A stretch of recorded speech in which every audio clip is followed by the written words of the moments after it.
video, and we're excited to get started with our 5th CAPA Summit. With that, I'm just going to repeat a little bit of housekeeping. Again, feel free to use the chat box if you're just joining us. Make sure to use the chat box to ask any questions, introduce yourself as well. Follow us on social media, use our hashtag for the CAPA Summit 2020. And just keep in mind that when we get to the breakout rooms, there will be a link provided in the chat box. And we're going to also provide a password, which will be capitalized CAPA 2020. That also, there has been an email that was sent out with that information. So just keep that in mind. We'll also repeat it as we get closer to the breakout rooms. A little bit about interpretation. There will be later in the day, we do have a Spanish section. So there will be interpretation available. It will be available in English. So just keep that in mind. And with that, I am going to go ahead and open it up. So really quick, our agenda for today, it's going to be from 10 to 11:30. We're going to have our panelists, and they're going to be focusing on alcohol injustice. We'll have the 11:30 a.m. to 12 p.m. We'll have our breakout rooms. Again, keep in mind, we'll provide a link on the chat box with the password capitalized CAPA 2020 to allow you to go to those breakout rooms. From 12 p.m. to 12:30, we'll do a report back, a quick discussion, and then we'll break at 12:30 for lunch. We'll come back at 1:30 and we'll close our day with some hip hop and activism. So that will be our day for today. So we should be done around 12:30 today.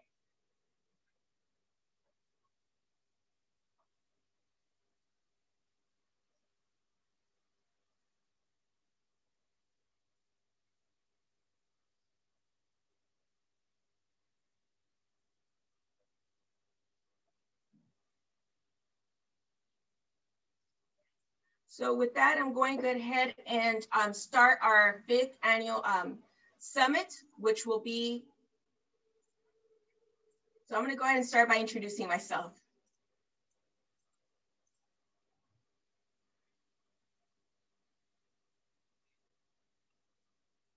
Give me 1 second.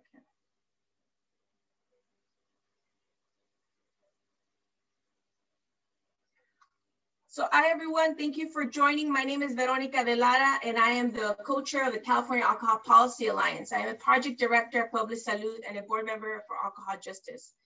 CAPA is a state alliance focused on protecting the health and safety and prevent alcohol-related harms in the communities throughout the state of California. So thank you for joining us and being with us here today. This is CAPA's 5th summit and our first virtual summit. So it has been quite a year, and with the help of our CAPA members, we are thrilled that we have 3 eventful consecutive Fridays coming your way.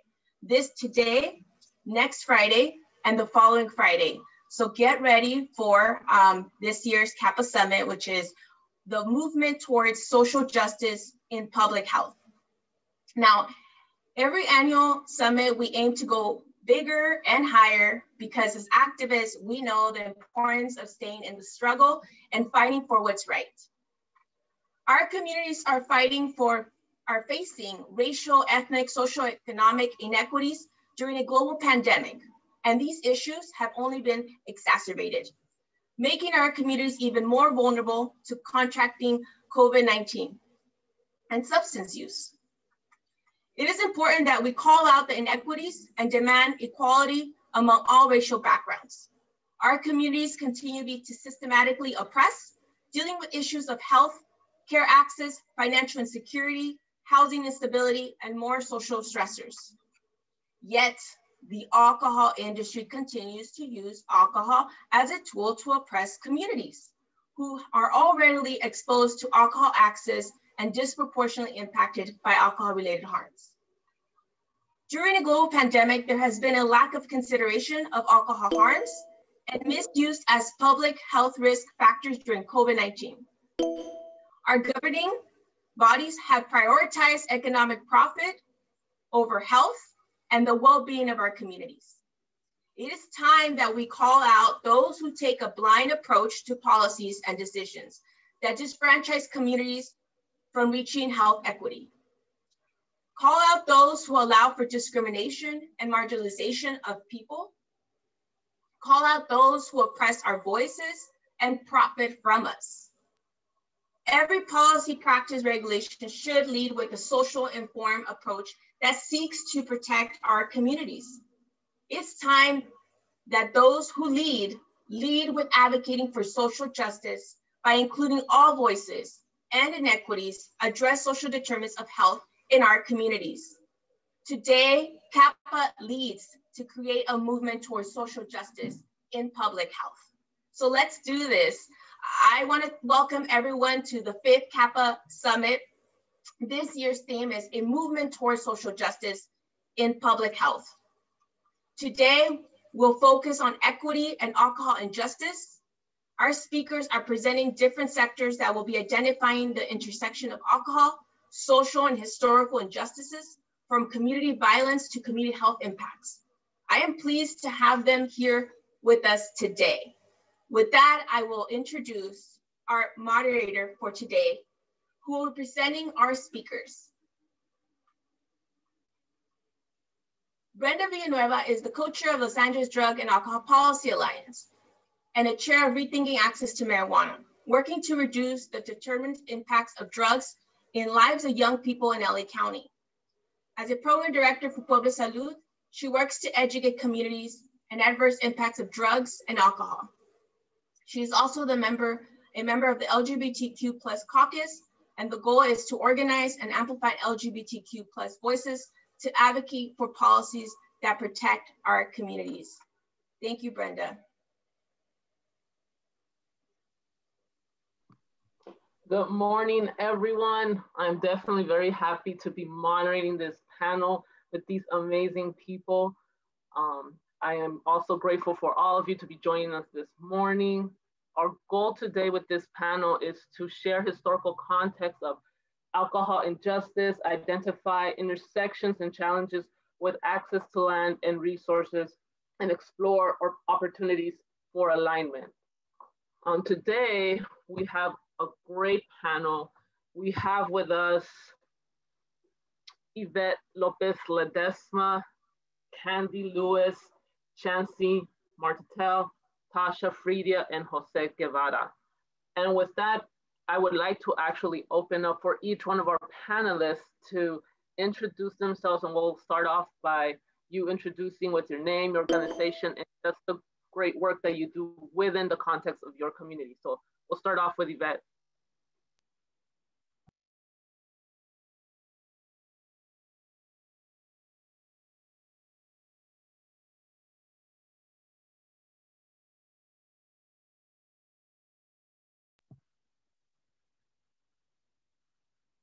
Yvette, are you there? I want to go ahead and start with Tasha.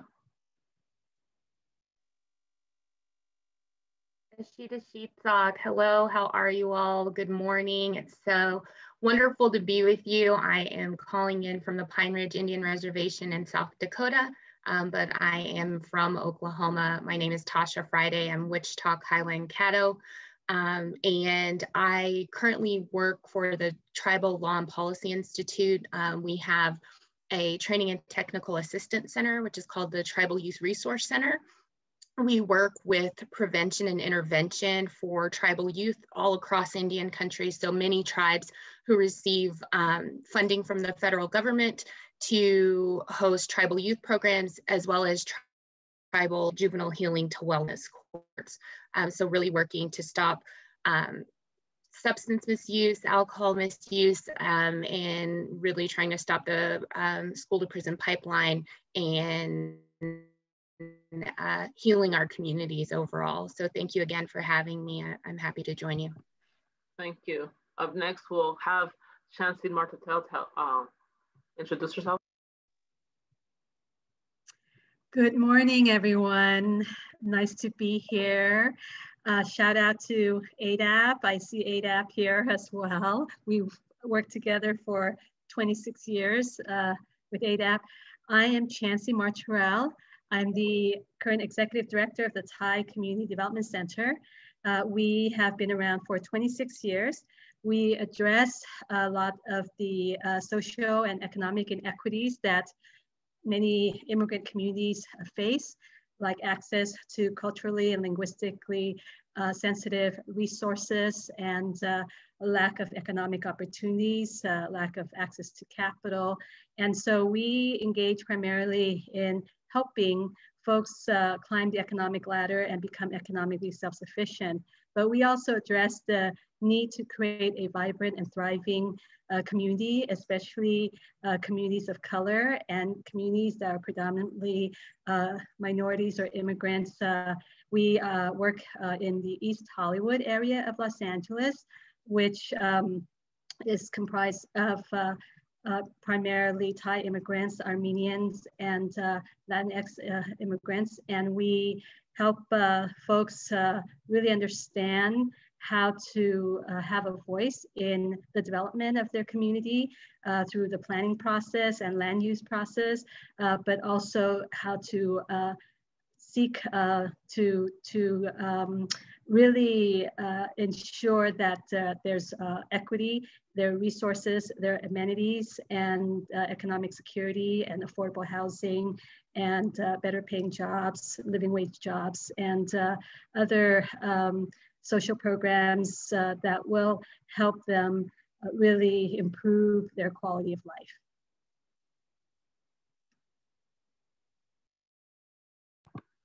Thank you. We'll go ahead and move on to Candy. Good morning, everyone. It's a pleasure to be here. Thank you so very much. I am Candy Lewis, Executive Director of the Positive Results Center. We address trauma from a cultural and age perspective. And what we do is we work to reduce violence in our community, specifically teen dating, domestic and interpersonal violence, sexual assault and bullying. We work with youth and we teach them to be leaders and thinkers and peer advocates so that we can prevent the cycle of violence. We also work with educators, providers, and youth serving agencies and teach them to understand what trauma looks like from a cultural perspective. So we're excited to be here. We also create community events and we partner because we believe that violence and abuse begins in the womb, and that until we bring everyone into the conversation, including boys and men, we cannot prevent it, but we believe we can prevent violence and abuse. Thank you. Thank you, Candy. And now we'll have Jose introduce himself. Hi, everyone. I'm a community organizer with the Wallace Memorias Project. The Wallace Memorias Project is a community health and wellness organization. We're dedicated to serving Latino, LGBT, and other underserved population through advocacy, education, and building the next generation of leadership. We have programs for the LGBT community. We have support groups for non-binary folks, trans women. We also have programs for gay LGBT individuals.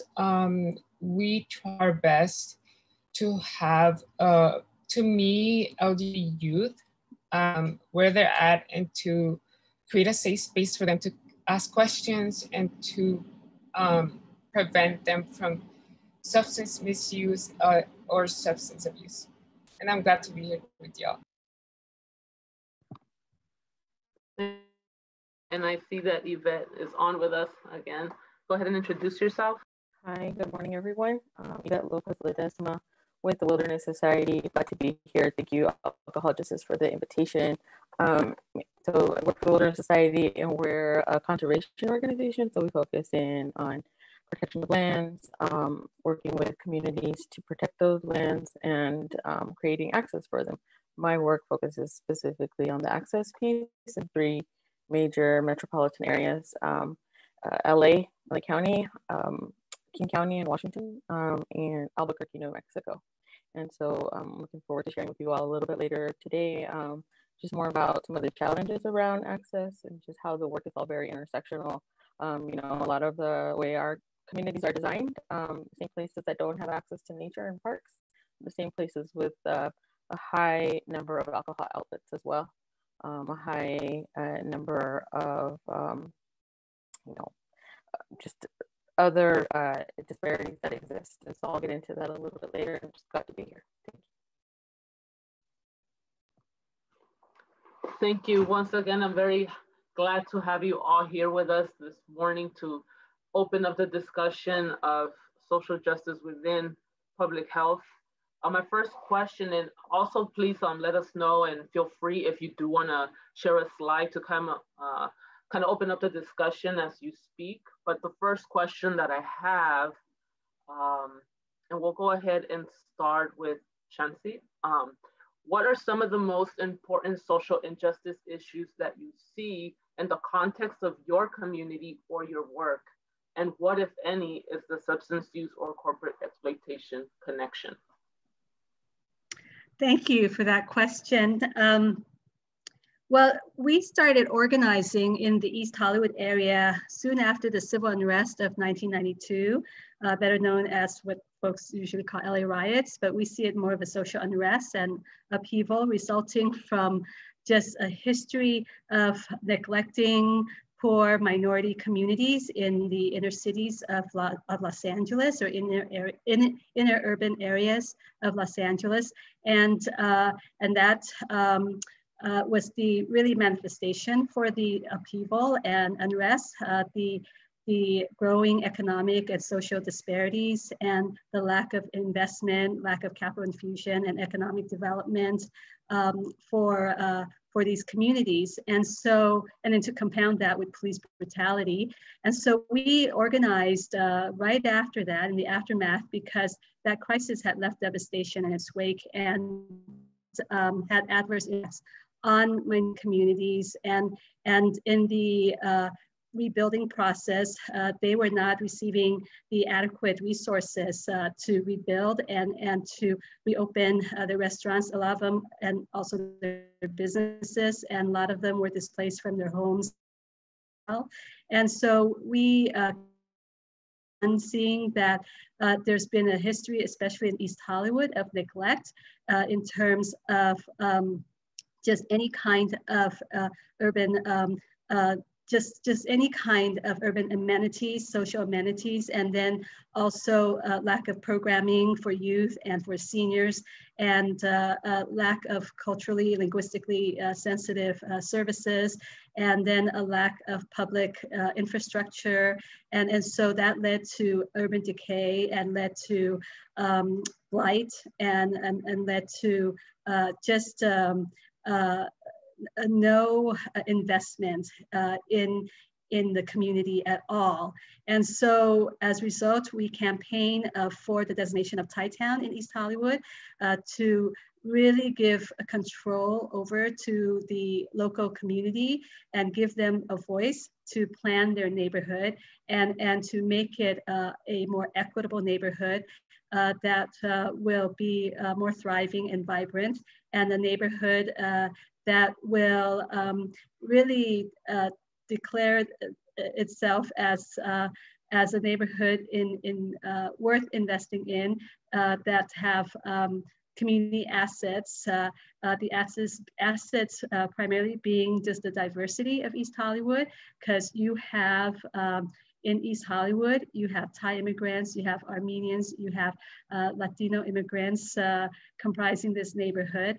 And so the problem we were facing, lack of affordable housing, for example, no access to improved health or any health care, and then also food insecurity and what have you. So since then, Thai CC has really been in this campaign to bring about more equity and justice in this community, and also trying to really address the development that we generally call catalytic developments, real estate developments that can displace people and push people out, and they have no way, being immigrants and limited English proficient, in actually having a say and understanding how to get engaged in the planning process. to voice their opposition to some of these developments of more market rate housing, luxury housing, and also developments of just chain businesses and stores that really do not reflect the community. We need more community ownership and a community voice that can essentially defend itself from being gentrified and being displaced. And so I'll be talking about some ways the community can have more of a voice and power in doing that through kind of land use planning tools. Thank you. Candy, I ask you the same question.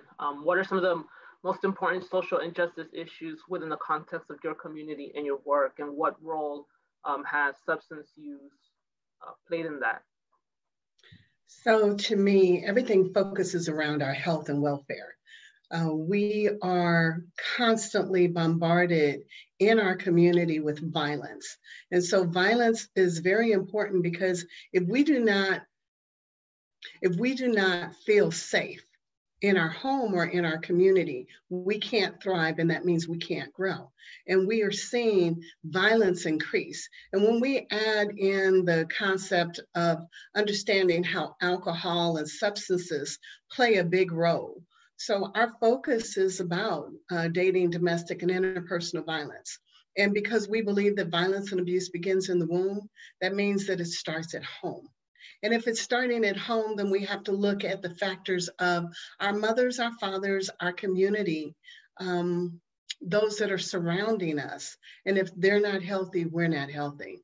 When we add alcohol into the equation, we're looking at 55% of all violence and abuse has something to do with alcohol. And then if we add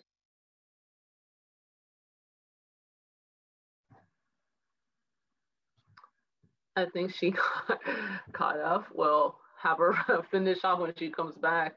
But in the meantime, I'll go ahead and pass that question on to Tasha. If you could give us a bit of the important social injustice issues within the context of your community. Sure. From my perspective and just the work that I've done and just growing up being an Indigenous person my whole life, I really think one of the greatest social injustice issues that we face isn't something that most people would associate with social injustice, but it is our invisibility. So as being the first inhabitants of this land that everyone now calls America, you would think that we would be highlighted and considered and brought to the table on a lot of different things, and our needs and our challenges would be a greater way. And I think we face all of the same social injustices that many communities of color face, but it's exacerbated by the invisibility of our community. People don't care. Even as recently as this week, there's across Indian country in the social media world, there are all these jokes because CNN did a poll and it said, white, Black, Latina, and then it said, or something else. And so all of the natives and Indigenous people are like, oh, I guess we're something else counted in opinions or our needs. And I think that invisibility is really an extension and a continuation of the systematic genocide that was placed on our people from the time of first contact. And that in itself, has created a legacy of historical trauma within our communities that just as the previous speaker was saying, when you have all of these traumas and violence and they are in the home and they go across generations, it definitely impacts how you would use alcohol and substances as a coping mechanism in order to, mask some of those feelings and to get through things. So I think those are the hugest things. I can't speak to invisibility enough, so I really appreciate you all bringing us to the table and highlighting our needs and our challenges. I think these types of situations are great first steps. That being said, the other piece, which is kind of on the other end of the spectrum, are the stereotypes that are associated with Native Americans just generally.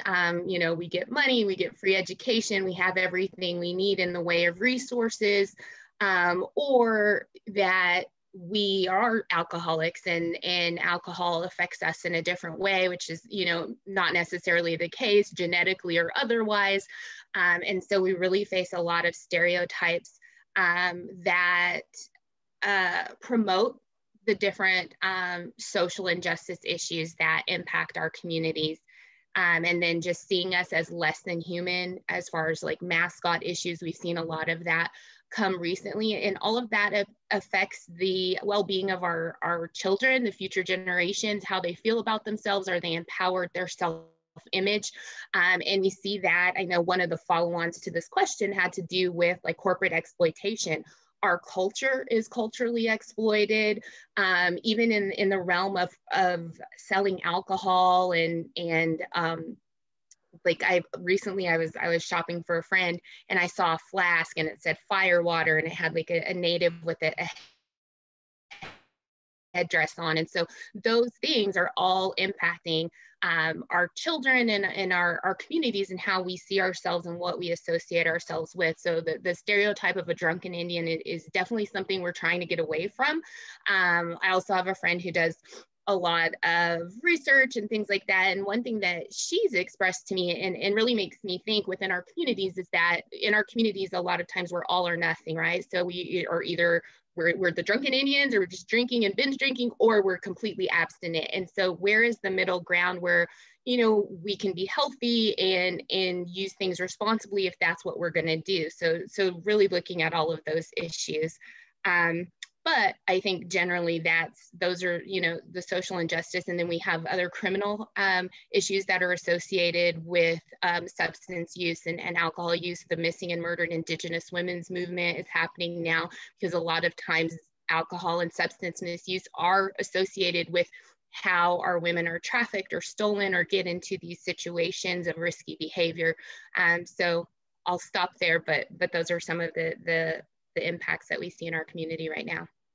Thank you, Tasha. I really appreciate you going in depth. And Candy is back. So I would like for you to finish your thought. Thank you. I'm glad to be back. Don't know what happened, but let me just uplift what Tasha just said. Everything she said is such a fact. And the Indigenous people are looked at as being invisible or one way. And that is the case with so many people of color. When we look at alcohol, we have to look at it from the standpoint that not only does it make a major difference in our lives, but how we see ourselves. And so when we see ourselves as less than, we walk that way. And so the things that are really impacting us from a social justice lens, especially if we're talking about alcohol, of course, domestic violence, interpersonal violence, sexual assault, and bullying is at the top. But those things have trauma. And so from those traumas, we have to add in homelessness and substance abuse and suicides and attempted suicides. We have the highest population of homeless people right now, not only here in Los Angeles, but all over the world. And a lot of them are dealing with the coping mechanisms of substance abuse. What are we doing about that? How are we able to support our community?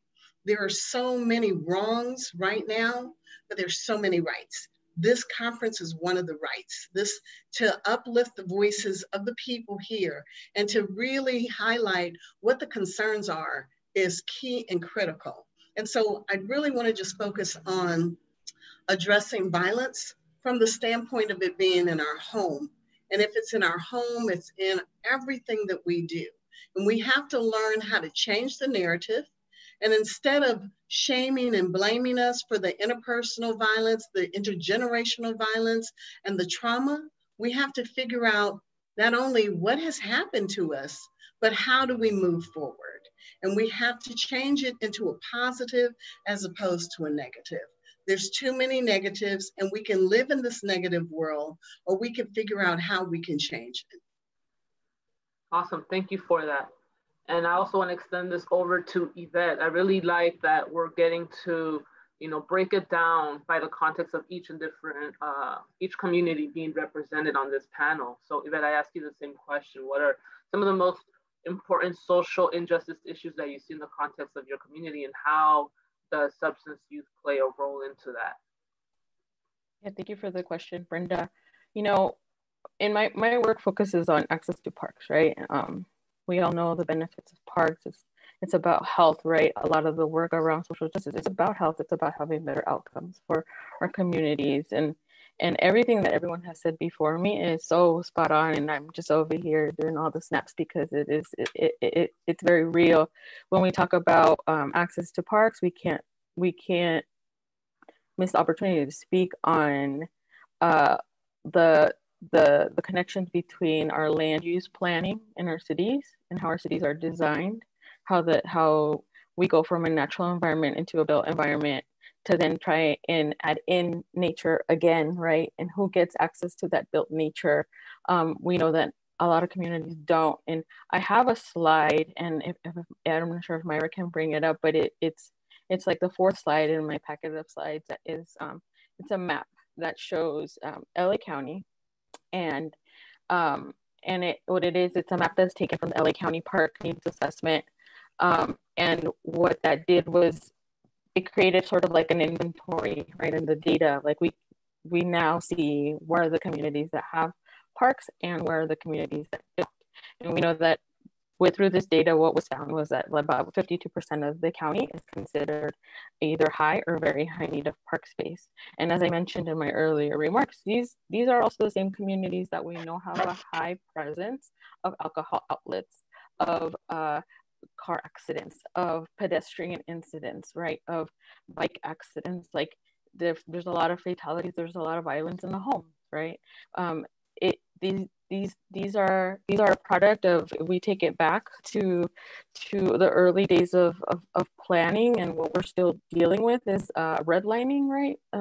Communities that were designated as the places where you could live if you were a Black, Indigenous, person of color. Like you were only allowed to live in these certain places because you could only get finance for home ownership in these places, right? And so the pattern still exists. The pattern is still there. It's still in place. Those redlining maps are out there, and now I regret not including one of those into this presentation. But I think that when I'm talking about the work that I do around access to parks, it's one, recognizing that there is already a connection to the spaces, to the natural environment that existed way before the built environment existed. Two, recognizing that, as the communities are designed and planned, they have been designed and planned historically in a way that promotes less healthy land use, right? I live in the Northeast San Fernando Valley. I live in Arleta. Arleta, Pacoima area, and we have a ton of freeways. We have a lot of industrial use. We have a lot of alcohol outlets. We have, very little park space. So we have a ton of these of land use that promotes what some would say, yeah, definitely like violence, right? So the intersections are clear. They're there. When it comes to substance abuse, I think one thing that rises to the top of the concerns that we hear from different groups and different people in the community is around drinking in public spaces, drinking at parks in particular. That's the realm that I deal with. But this is also, again, goes back to how our communities are designed. If our parks are being put, if our parks are being, if the communities are being designed in a way in which there's a ton of alcohol outlets around it, so what are you going to expect? Like this happens, and then we go into issues of criminalization that happens at parks.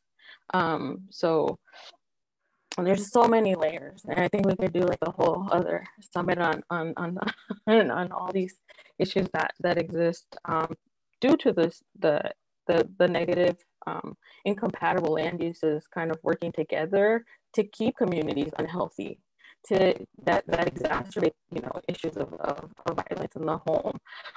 And so I just kind of want to, I'll put a pin in it there. But I do want to think about it in terms of just how our cities are designed and who gets to design them and who has a say. The note around like erasure of people is real, or erasure of communities, erasure of public processes, especially right now during COVID. As planning is taking place, it's harder also for a lot of people to participate in public processes. Some people think it might be easier because there is, access, you click a button and you're in the public meeting, but there's still this thing very present called digital divide and digital literacy that is missing, and just access to information around how we even get to those, to participate in those public meetings, to have decisions on how our communities are designed. That all is super important and goes into this as well. So I'll just leave it. Yeah, thank you for that. And I think this is a perfect segue for Chancey to come in, as she's very familiar with planning land use issues. So I also extend the same question to you, Chancey. What are some of the social injustice issues that you see within your context? Well, thank you for that question. As a planner and a community development practitioner and former planning commissioner, I have seen that there has been really no democratization in the planning process at all.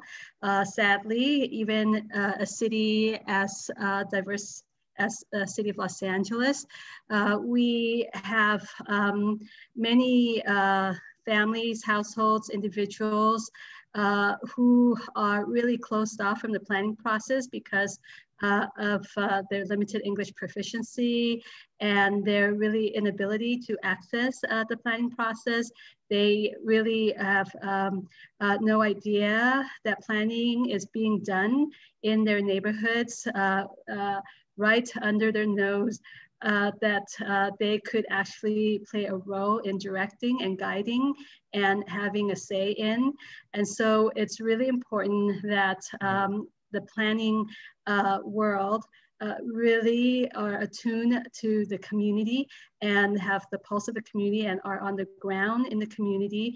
And planners like me, who are planners of color, who come from a school that's really producing a lot of planners of color and who are out there in the community, are addressing this as we speak. They're out there in the community, they're building the affordable housing, they're organizing the community to testify before neighborhood councils and before planning commissions so that they can have a say in saying that they don't want any more alcohol outlets or establishments in their neighborhoods. They don't want any more of these nuisances in their neighborhoods. And so these planning departments in the city and the bureaucracies within the city need to make planning more accessible because land use does affect our living environment and ultimately affects our quality of life. We really need more community planners out there, community planners who are sensitive and who understand the communities they're working in and who give voice to these communities and organize them and educate them about the planning process and help them really participate in that process. And so yeah, it's very important. I mean, there's all kinds of technical issues like zoning and all of that, density and floor area ratio. Those things are things that people can understand once you give them an opportunity and help them understand what that all means and how that all relates to their day-to-day life.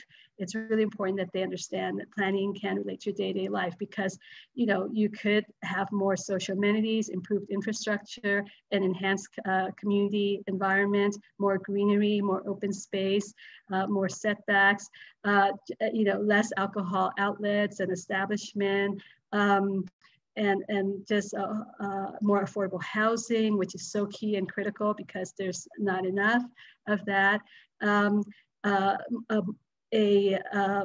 a sidewalk that's not in disrepair, you know, more environment to promote walkability and a pedestrian-friendly environment, because that can improve your health.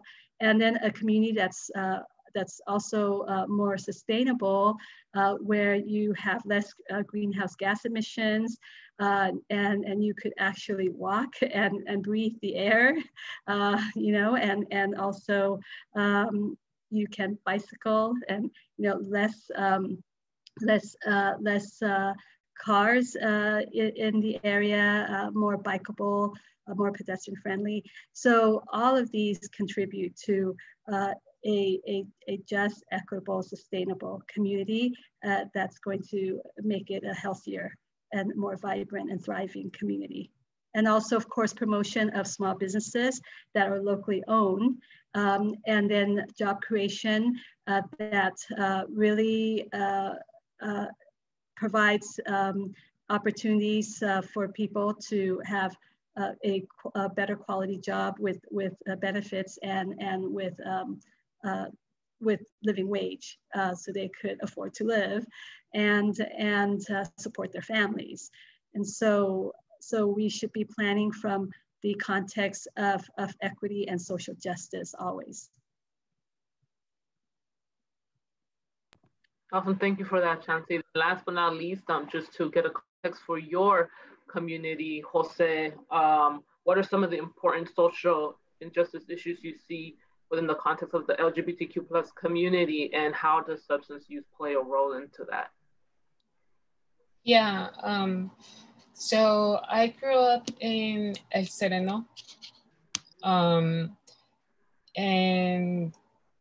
being LGTB and being Latin, when I discovered the Wallace Memorias and now working for it, the Wallace Memorias has been here for 26 years, right? And it all came to be, it started with a memorial, right? That is now in Lincoln Park.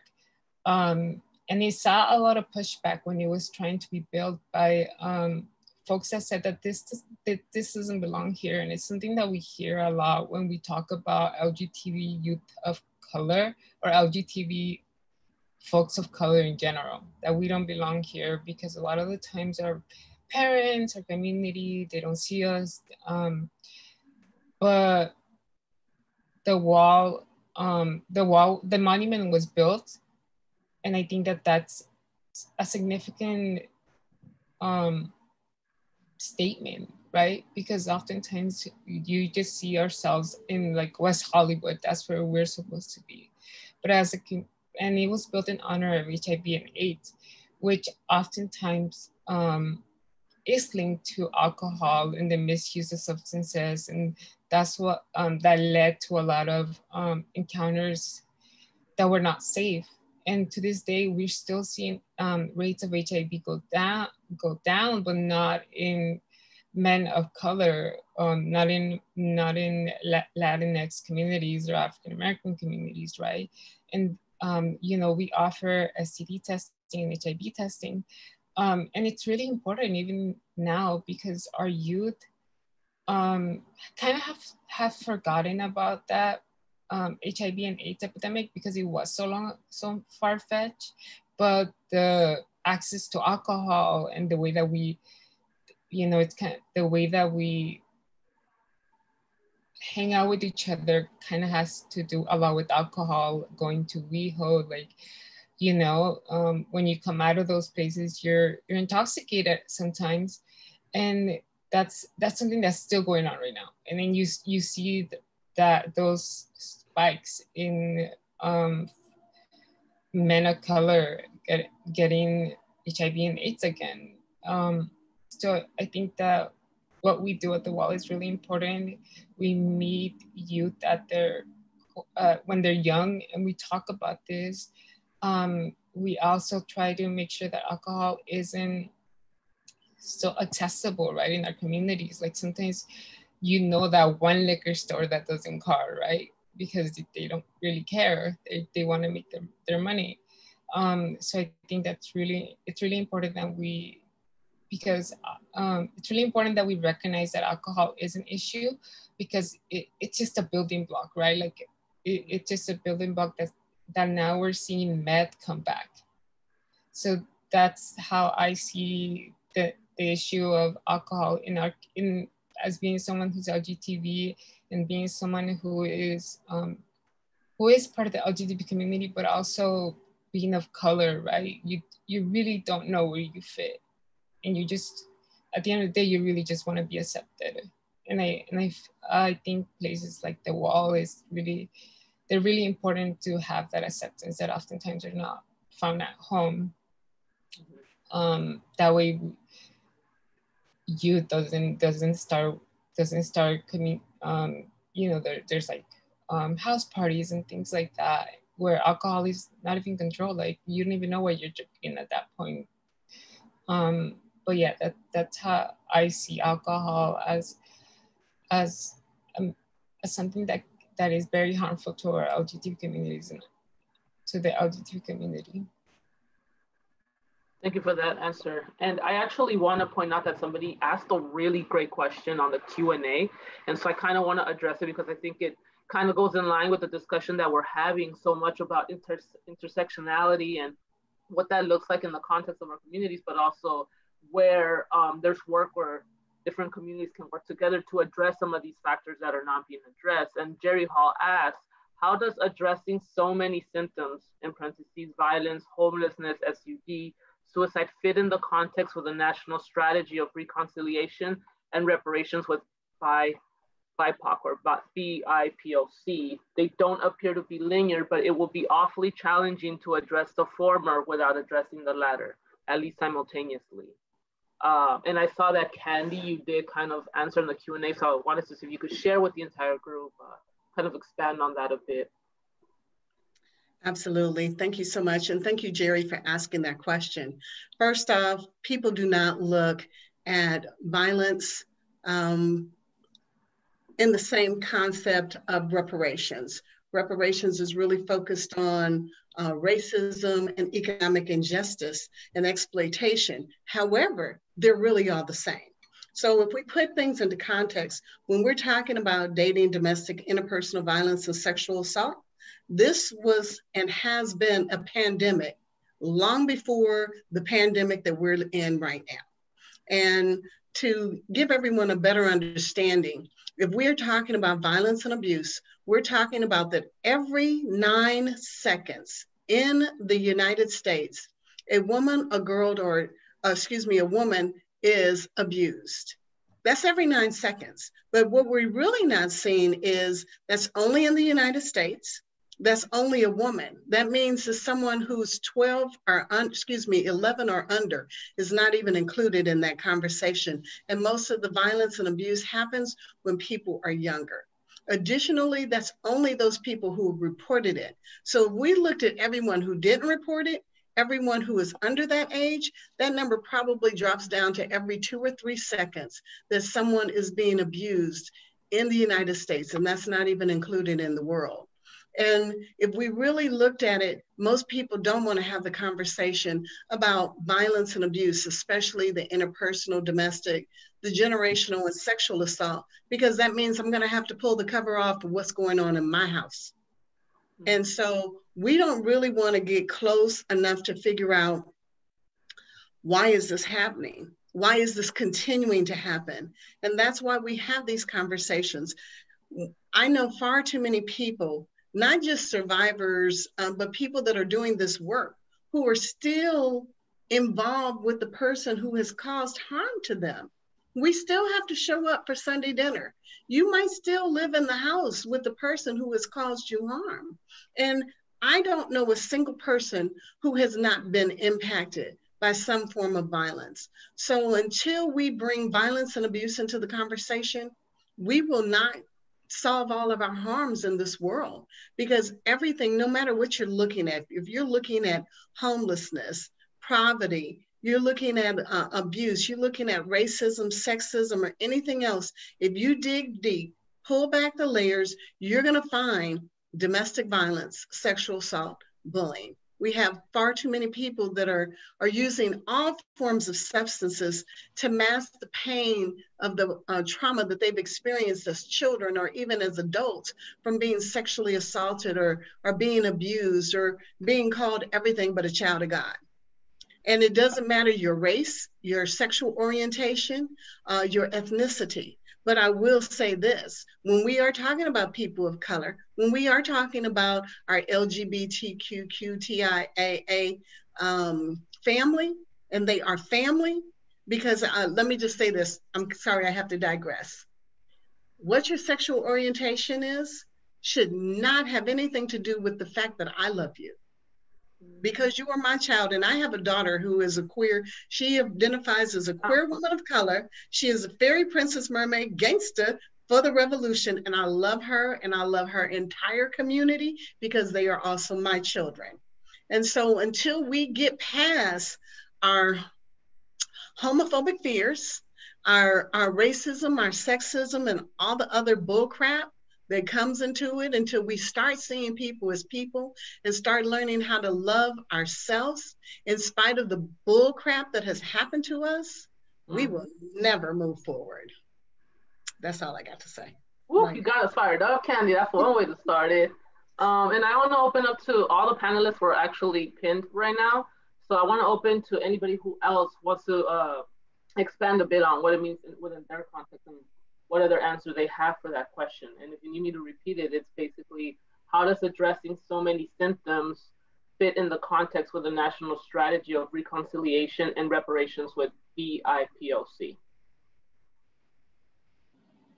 I mean, Candy, definitely hard to follow you, but just be, you know, just to add on a tiny bit, I think the question in itself should make us all pause and think about because we're talking about symptoms, right? All of these are symptoms. So until we get to the root cause, so I think, you know, we can't get past a lot of these things. And so really focusing on, if we're calling it a national strategy, I hope the national strategy of reconciliation and reparations, I think starting with our own communities in our own homes, like Candy's saying, you know, Native community, we talk about decolonizing our minds and decolonizing our homes. And so really starting there and that really focus on what are the causes, because we can run around all day chasing symptoms and there's still this and determine what causes within our communities, within ourselves. And that's really where all of that starts and continues to us toward a good way. Thank you for that. Anybody else want to take a jump at the question before we dive further into the questions set forth? Oh, I just want to actually say, this is from someone in another conference I attended who used this, and I just want to repeat this, that we need to democratize, decolonize, detoxify, and let's see, and decarbonize. So we need to, use that refrain, democratize, decarbonize, detoxify, and decolonize. I think that will, help us in the work we do too. It addresses so many different issues that, you know, as we've seen, they disproportionately affect specifically communities of color, right? And another a good question that we have, and I think whoever wants to take the stab at it first, no pun intended, how does unfair policy enforcement and the criminal justice system impact your communities or the work that you do? And how does it have an impact on the quality of life? And anybody could feel free to jump in first. Can you repeat the question one more time? Yes. How does unfair policy enforcement and the criminal justice system impact your communities or the work that you do? And how does it impact quality of life? I will jump in first, just because from the perspective, we'll talk about communities of color. So, people. You're kind of breaking up, Tasha. I don't know if it's just on the mic. How does it sound now? A little bit better. Try again. Maybe I'll wait. Oh, go for it. Can you hear me? Yeah. Okay, as I was saying, within the Indigenous community, it's very different because we are sovereign nations. We are nations within nations. We've made treaties with the United States government as our own government systems. So when we're dealing with policy and criminal justice, that looks very different for us. What I call it is a tri-plural citizenship, because we are subject to federal law, state law, and then our own tribal government law. And so specifically in California, you all are what we call a public law 280 state. And so that creates also an environment for concurrent jurisdiction. So there are so many challenges in the way that policy and criminal justice are enforced for Indigenous people. So it can be inherently challenging. And one thing that we've seen, especially with the movement to defund the police after the horrific events with George Floyd, is that within the Native context, we don't need less funding for law enforcement. We need more funding for law enforcement within our communities. And we do really well with community policing because we are communal by nature, and we know our communities, we know the families in our communities much smaller, so we never have enough resources to create that safe environment that Candy spoke to, where our children and our families and our community members feel safe. Some of that is even just to the extent of having street lights and paths like we were talking about, and because these are remote and rural places. So I think funding wise is always, there's never enough. And I don't know that I would call it unfair, but we definitely could use more funding for enforcement. And then just a greater understanding of the fact that we do, and we are subject to all of these levels of jurisdiction, depending on where you're located, the crime that's committed, all of these things. And so it creates challenges for individuals and for our communities. Thank you for that. Does anybody else want to take, answer a bit of what it would be in their context? I could try. Well, as you know, there's been a history of redlining in neighborhoods that are predominantly people of color or immigrants. And by redlining, we mean people who were not provided access to financial institutions and capital and lending so that they can actually invest in their households themselves and college education and just purchasing a car and purchasing a home and even starting a business. So that history, of course, have left communities of color really suffering from not having the capital to advance their social material interests and also living in conditions of poverty. And for Tri-CDC, we see poverty as a form of violence, and that, because they lead to stressors in the households and could lead to also domestic violence and child abuse and just not having basic needs being able to be met is really a form of violence and because it leads, it's a downward spiral.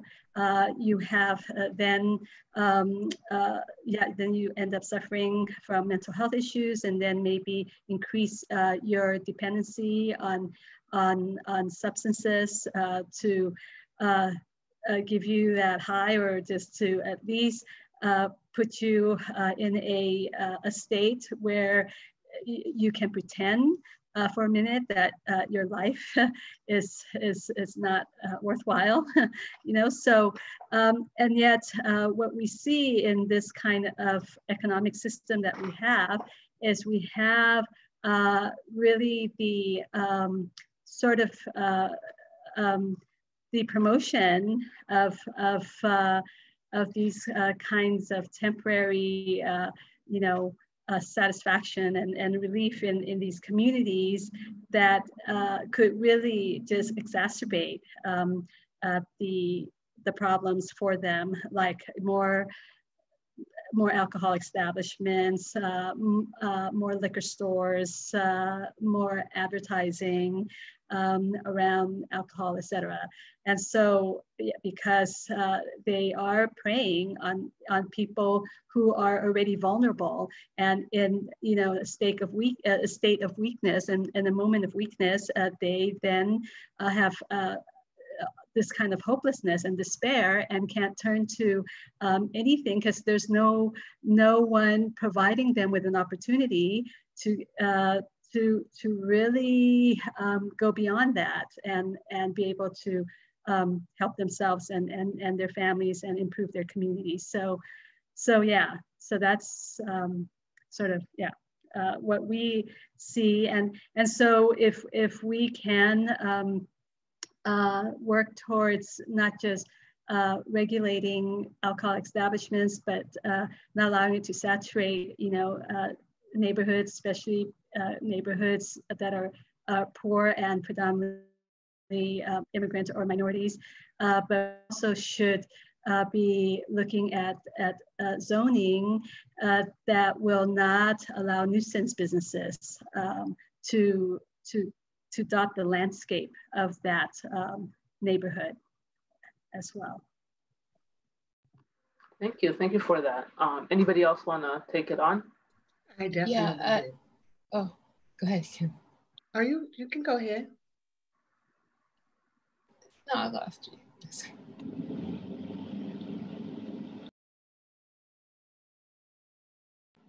Oh, I'll just go in that case.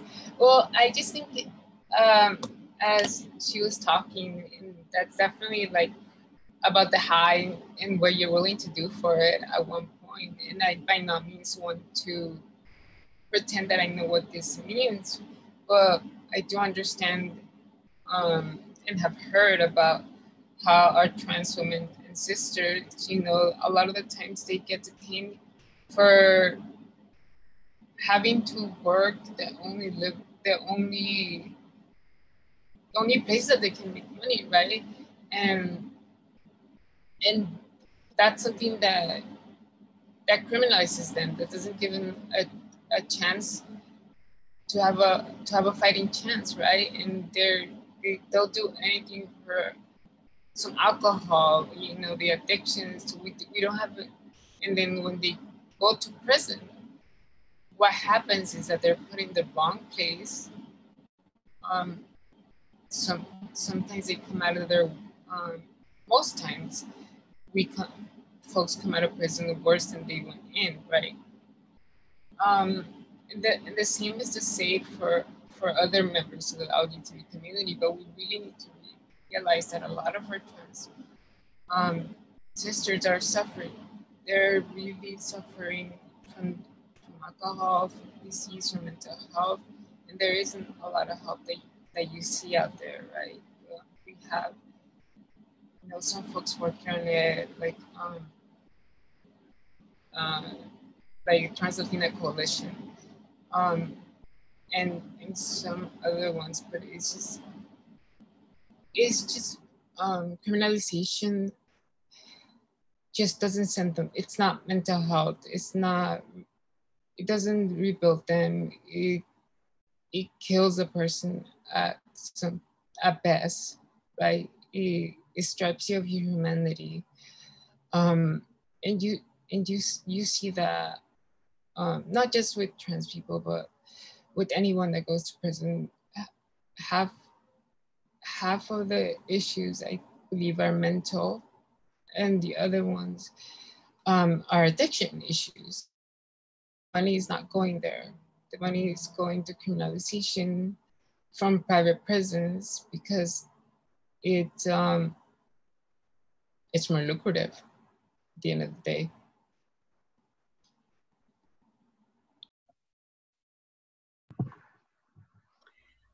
and then I'll jump in. So where do we start? Because this is a huge conversation.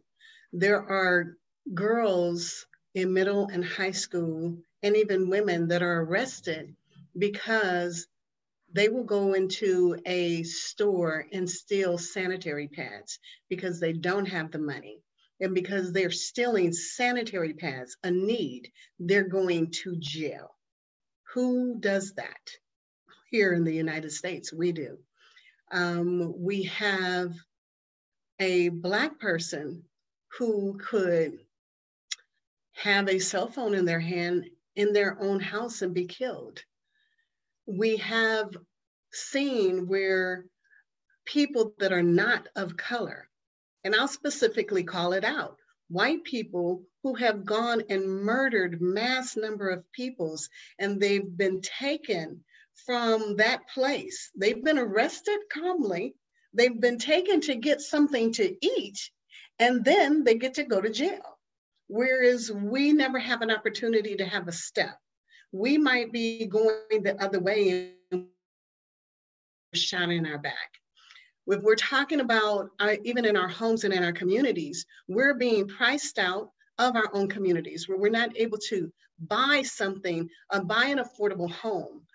We see all over that with the civil unrest, and even I'm going to go all the way back to the Watts riots. With the Watts riots, there are still areas 28 years and 50 years later in the Black community, or what used to be the Black community, that has not been repaired.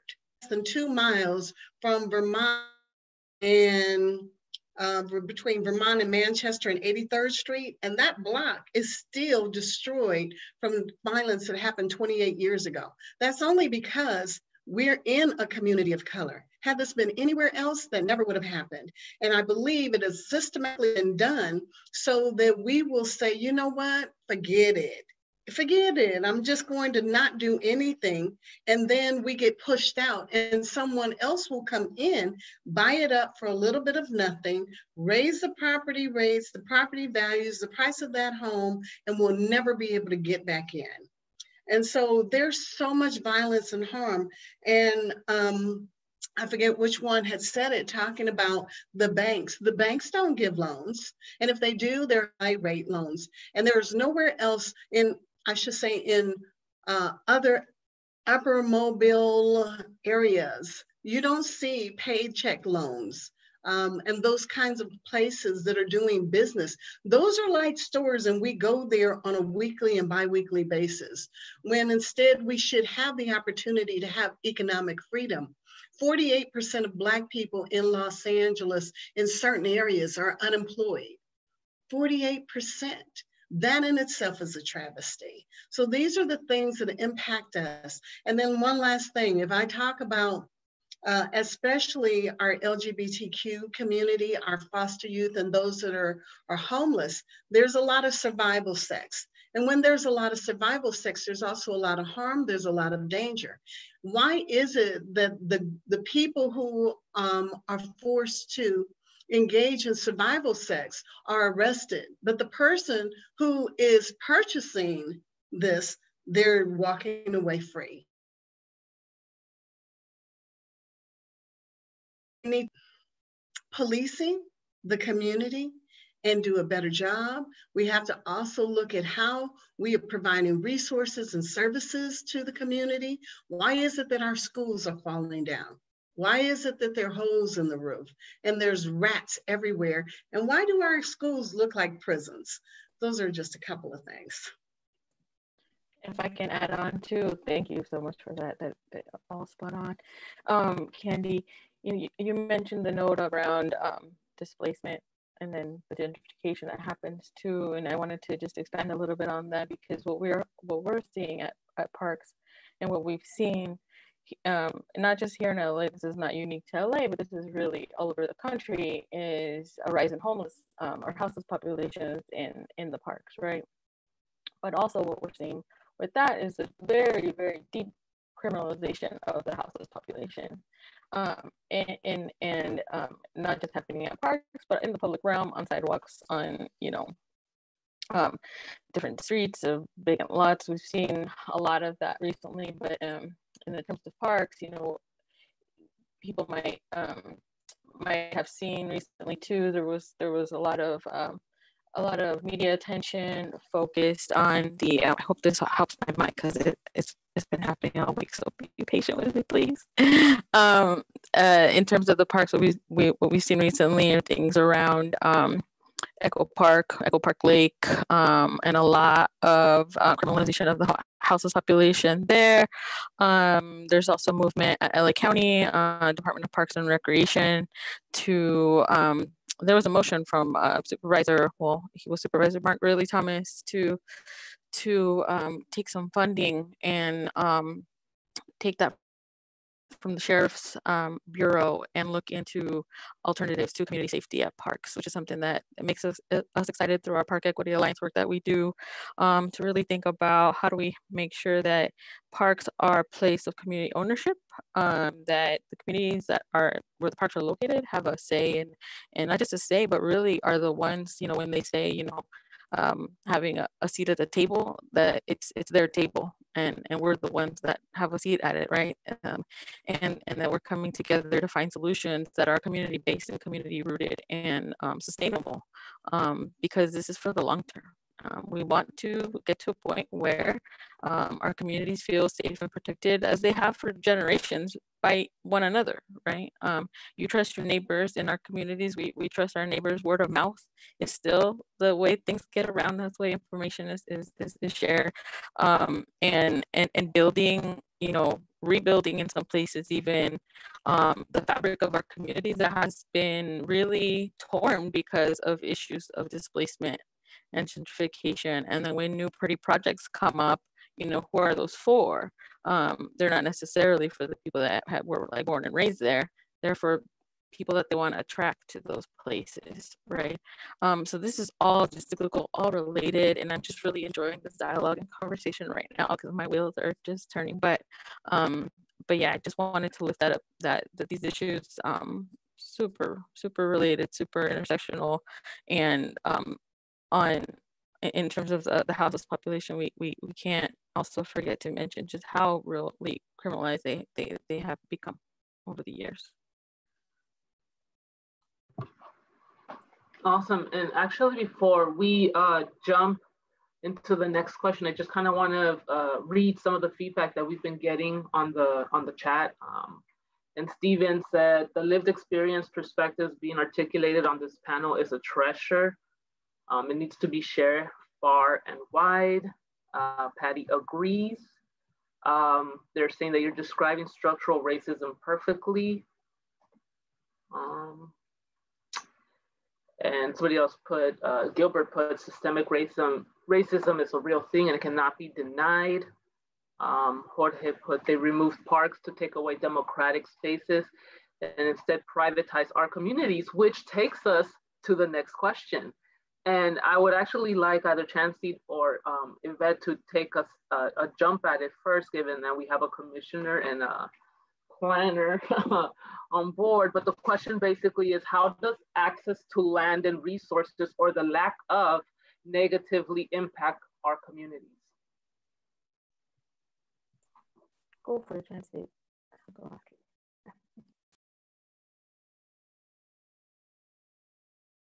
Okay, oh, you want me to go first? Okay.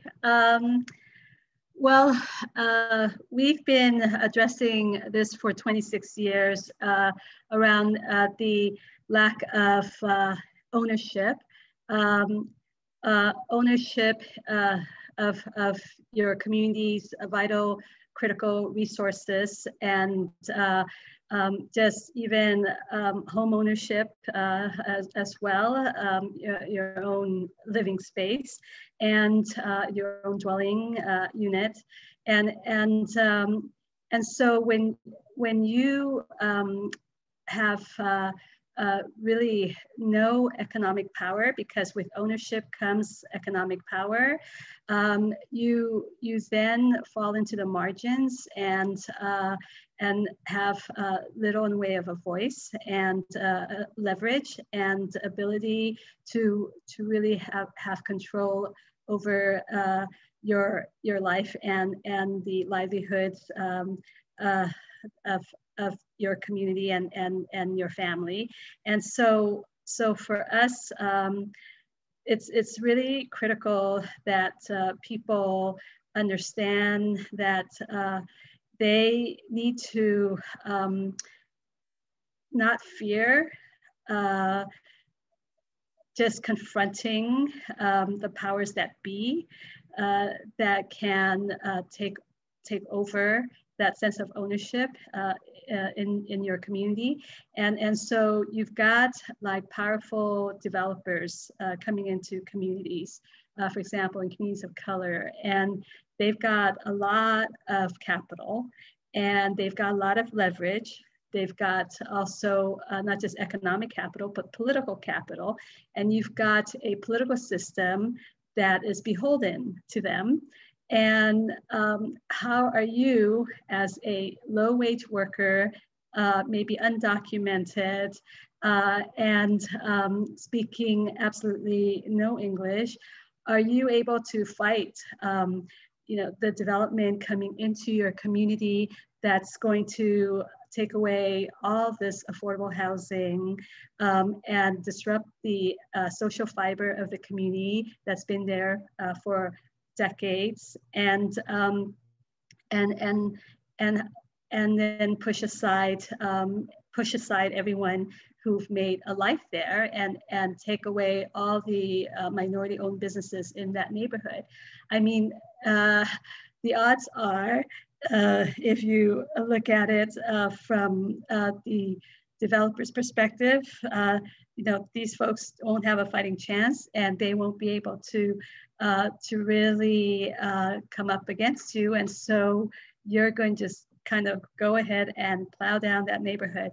Well, that's why you need mediating institutions and advocates and organizers on the ground, organizing these communities and helping them understand the planning process. And then so mediating institutions are the community-based organizations, the nonprofit organizations there that could kind of serve as the gatekeeper and be a force to be reckoned with, until you, of course, mobilize the people themselves to be the force to be reckoned with. And then they can organize just against that kind of powerlessness, and then go before the Planning Commission, the City Council, the Planning and Land Use Management Committee, and demanding, of course, that they be given interpreters if they can't speak the language, to tell them, no, I do not want this development here. I do not want more luxury housing. I do not want chain stores and businesses. I want more parks. I want more open space. I want more bicycle paths. I want more greenery. I want more neighborhood serving institutions and amenities and improved infrastructure and what have you. And so, but it does require a lot of investment in like just organizing at the very grassroots level and in campaigning around this issue of powerlessness and voicelessness and marginalization and invisibility, and helping people really see themselves as change agents and being a powerful force for change.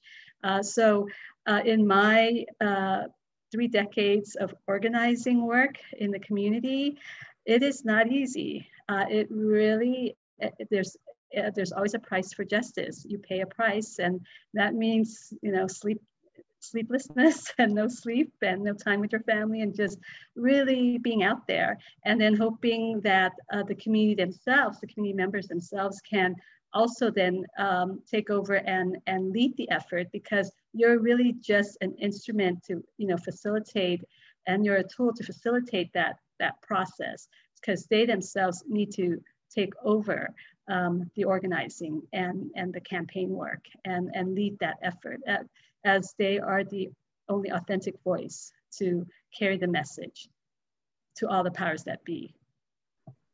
Thank you for that. And Brenda, do you mind repeating the full question again? Yeah, absolutely. Absolutely. It says, how does access to land and resources, or the lack of, negatively impact our communities?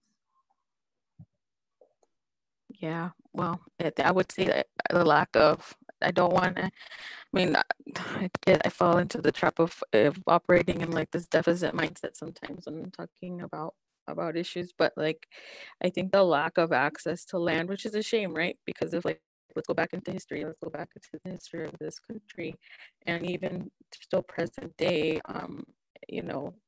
land was stolen straight up. And now we're working to find ways to, quote unquote, like connect people back to it and give access to land, which it feels almost like a puzzle in the head of like, so weird that where this goes in history. Really, we really need to look back at our history to talk about some of this stuff. But now we're in a place where land is a commodity, right? And so like anything placed on it is also a commodity. So that whether that be housing, whether that be a park, whether that be a business, transportation, even, streets, even the public realm. I mean, public for who, right? Who feels safe, who feels welcome, who can enjoy it and really thrive on it. And so I think that is where I think when I think about access to land in our community, it goes beyond access to ownership of a house, let's say, because I think a lot of people immediately think of that, which is super important. I'm not going to say, it is, because this is how now in present day, you have things like intergenerational wealth, right? Which we know is something that isn't very present for communities, in Black and Brown communities. We just don't have that. And so that's kind of what I think about, the lack of access, of that access to the land, and us not being able to in our communities really, I guess, thrive, right? That's where, yeah, kind of where my last word right there. Thank you. And I love the fact that you talked about stolen land, right? That is something that we've been seeing more and more people are, beginning to acknowledge. And, I think this is a perfect segue and a perfect time to ask this to Tasha, given that you are a part of the indigenous community. So the question was, how does access to land and resources, or the lack of, negatively impact communities? And obviously this is a very in-depth question for you, because, your people have been continuously displaced.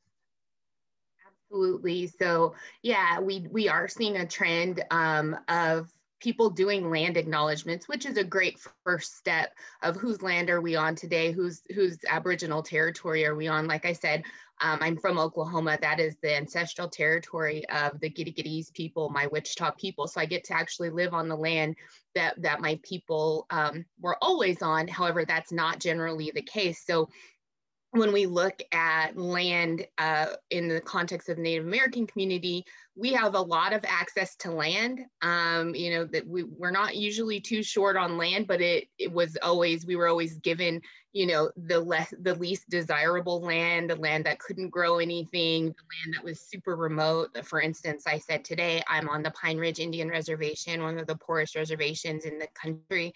And so, very remote here.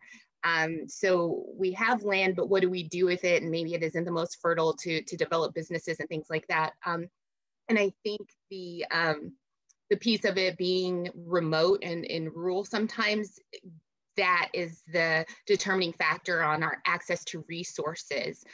Because, you know, sometimes when you're talking about things like food deserts, we have that as well, but also just a desert from money and other resources being out here, economic development, those kinds of things. So I would say the reservation system was the ultimate gentrification in history. And then just, of course, removing people to lands that were not their own, that they don't know how to live on. And we still see the effects of that today. What we're short on in those things really creates a greater sense of community, because they clumped us all together. In Oklahoma, there are 39 tribes. California has many, many tribes as well. And so they really did perpetuate the communal nature of who we are. So that's super helpful in anything we're doing, whether we're addressing, you know, challenges or really trying to coordinate strengths and find that intersection even among tribes, because that's one thing that I will stress as well.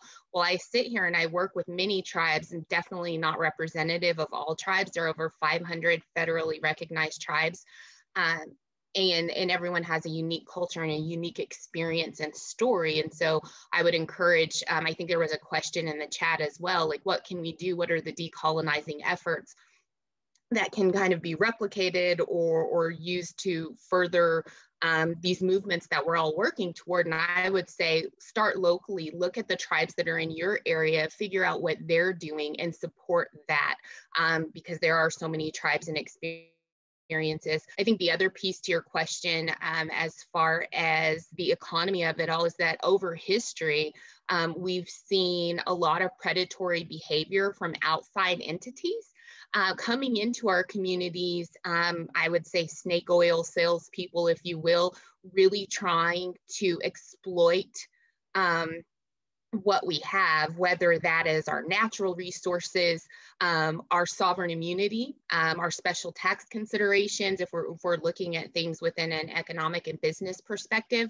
And they want tribes to invest in certain things because they can benefit from that, even though it may not benefit the people that live on that land. And so again, we have access to land. It's what are we going to do with it, and what can we do with it? And in our cultural understanding and way of living within the world, we are so connected to the land. The land is a living thing. Everything is our relative. And so the ways in which we look at this land really impacts how we move about on it, whether that, again, is in a business perspective, as a human being, and a spiritual perspective. So very, very wide-ranging areas that you could delve into if you're thinking about Native peoples and the land on which they live.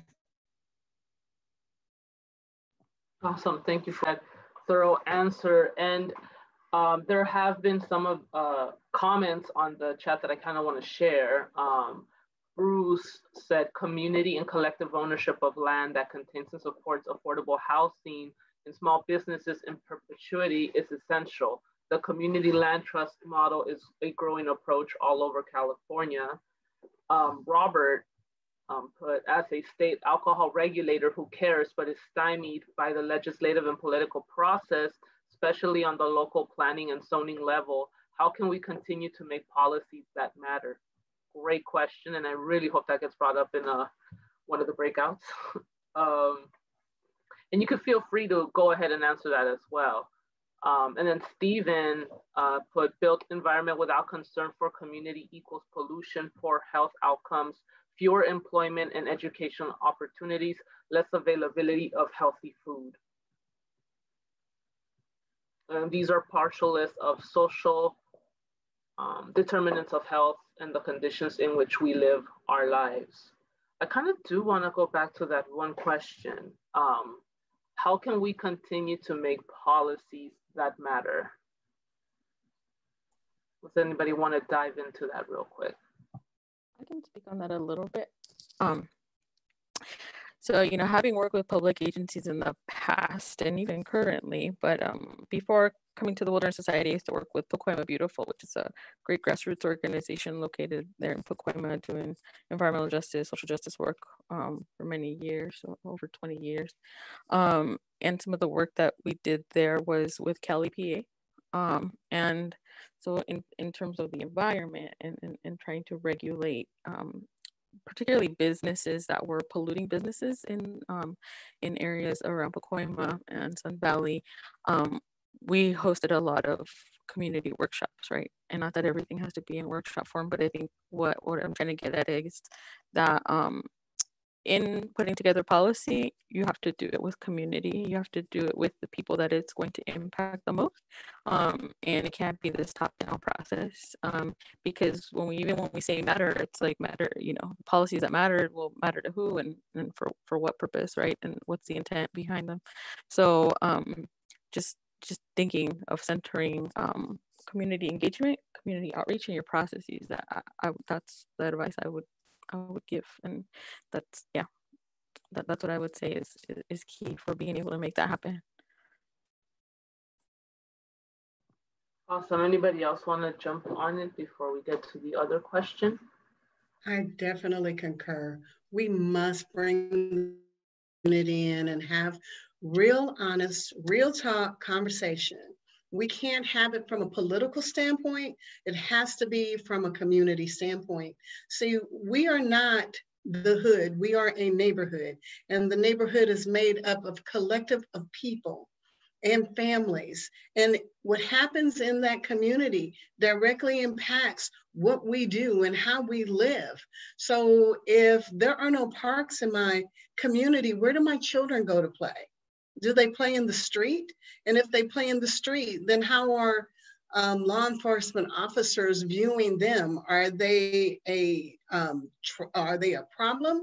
And then that means that we don't have a healthy area to just really relax. If we are not looking at it from a community standpoint,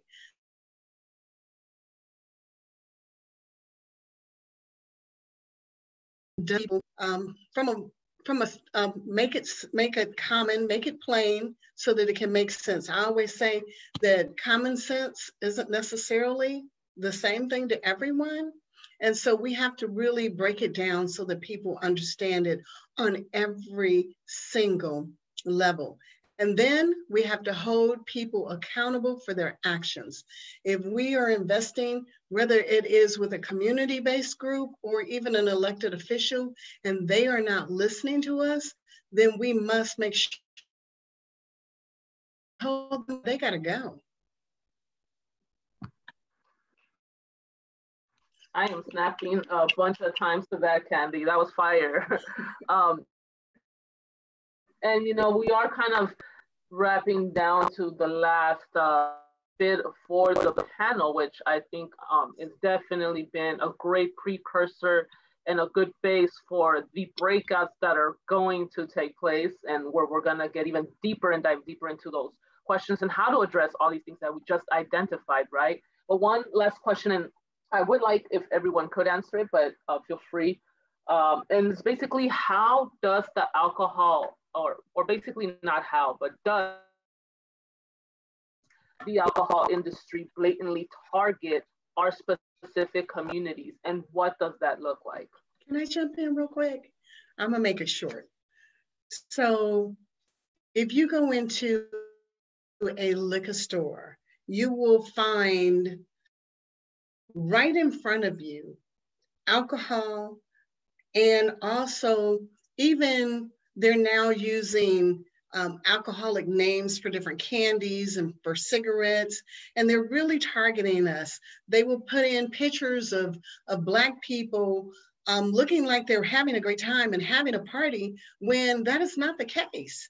And it really bothers me that alcohol industry has decided that they don't need to give back to the community. There are some organizations that say, oh, I'm not gonna take money from alcohol. I'm taking that money because they take from us. And then community, so that the community will learn to understand that we don't need this. Now, I'm not saying as a grown adult that it is not okay to have a drink. It is okay, but let's drink responsibly, and let's make sure that we educate our children. And then more importantly, let's make sure that the people that are coming into our community that are Someone just said about small businesses. Small businesses have to be involved, but more importantly, liquor stores, they need to be accountable for the actions and the destruction of our community. And the alcohol industry must also be accountable for the downplay and the destruction of our community. And then one more factor, also the gun industry. Because very often when you find alcohol, you also find guns. And because people are not in their right mind, there is harm and danger done to our community. Let's hold everybody accountable. 100% agree with you, Candy, which is what I believe both our state and local alliances are working towards, you know, involving everyone. But I would like to invite anybody else who wants to take some time to answer that as we prepare to wind down here.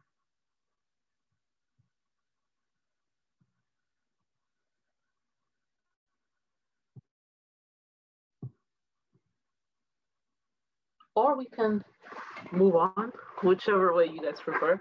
But great answer, Candy. Thank you for addressing that. I do see that there's been a couple of things coming in through the chat.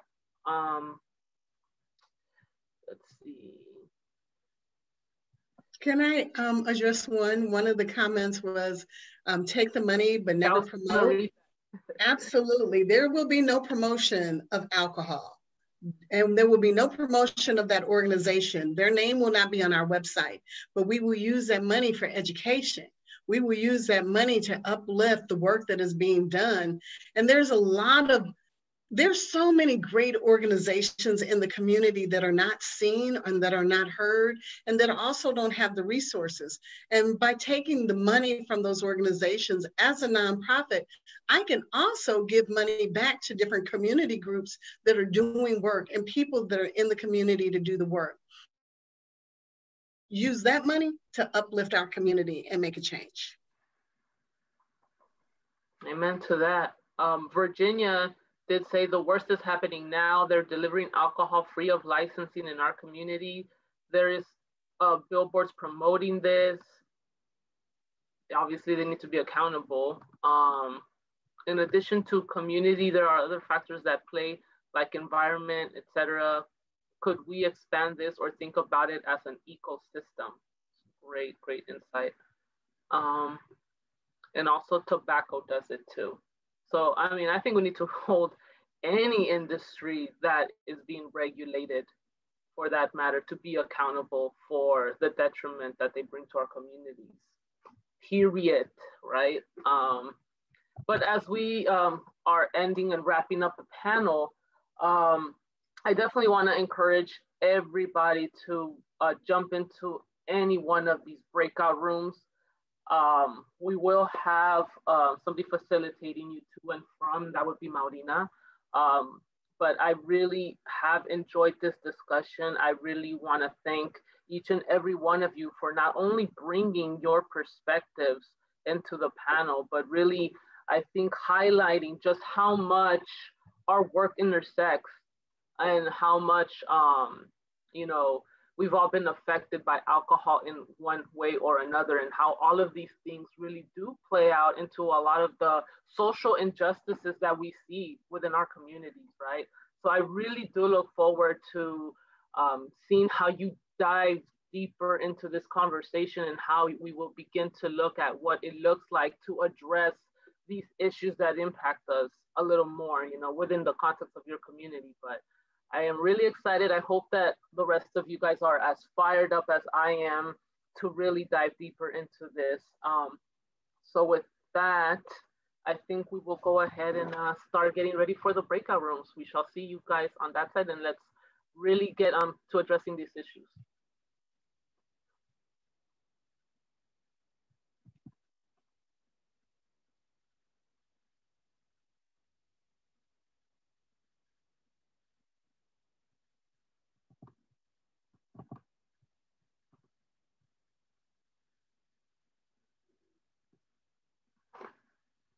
And we will go ahead and have the link in the chat as well for those of you that still need.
Are we having troubles? Because I can't get into the chat. I mean, into the breakout. Is the link not working? People are in the waiting room. They're gonna let you in shortly. So just jump over. Just want to make sure. Yeah, no, we're good. We're good. This one's gonna stay open though. Okay.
Hello, everyone. We'll get the wrap up started real quick. We're just gonna let people jump in before we jump into the discussion.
Someone please answer the door.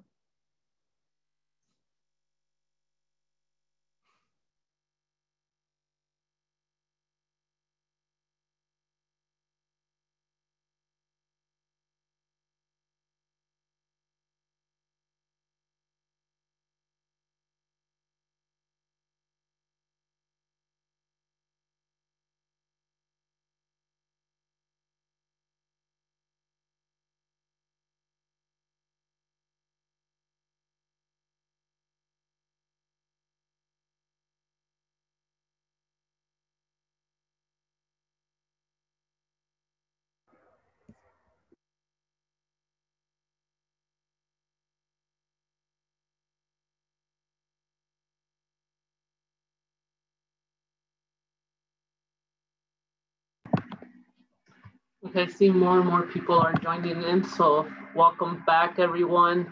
I hope that you guys had a very great time with the panel discussion, but also diving in deeper into the conversations in these breakout rooms.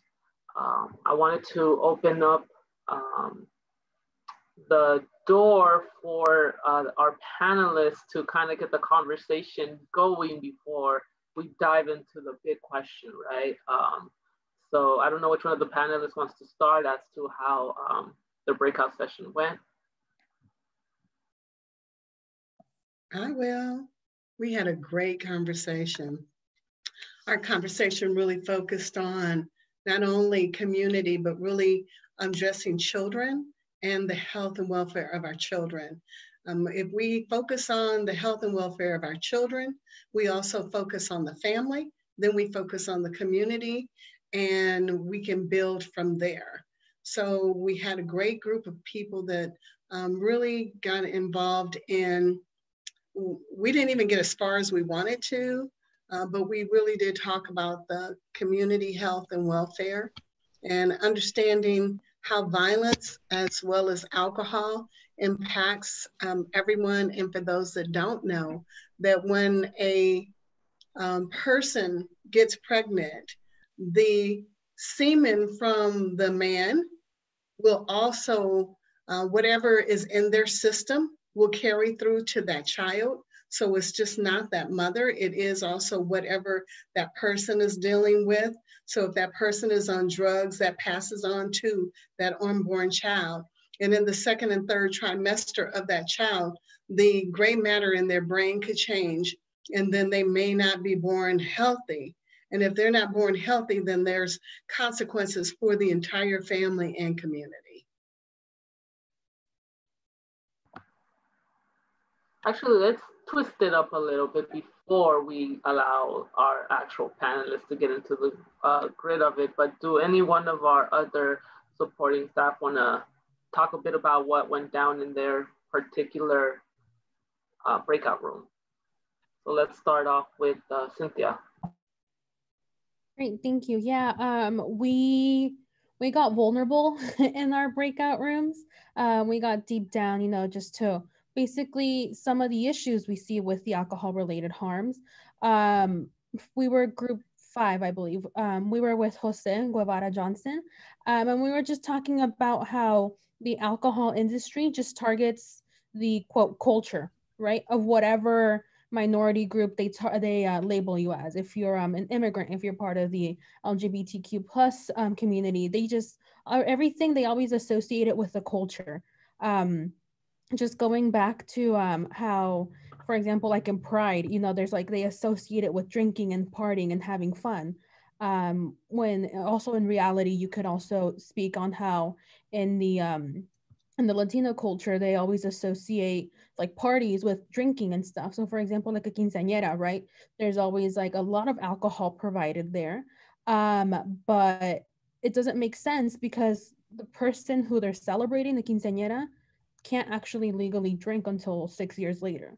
So it's just these little things that they target, such as like culture, like they just try to implement it more into our quote, like social norms, instead of actually helping us address the issues. Awesome, thank you for that. Let's go ahead and pass it on to Cassandra. Hi, everybody. So in our group, I was with Yvette, and you know, she kind of touched on the intersectionality of park accessibility as well as the accessibility to alcohol outlets in a lot of the communities that we see. Similarly to Candy's group, we didn't have a lot of time to discuss, but it was a really, really great discussion on how, you know, there is some correlation with the fact that in parks that have like a higher, not in parks, in communities that have a higher need for parks, right, is often communities of color or in the urban communities. So if you take, you know, Southern California, for example, a lot of the communities of color in, you know, South LA, East LA, parts of the San Fernando Valley, who are heavily populated with communities of color, often see a larger presence of the alcohol industry, and kind of how that correlates with how many parks they do have accessible for the kids and for the youth.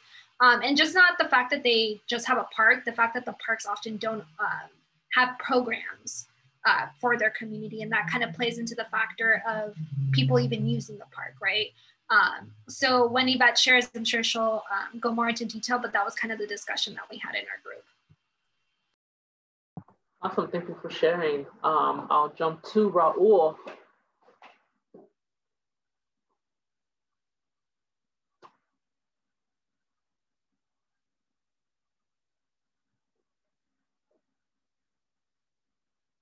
Go ahead, Raul.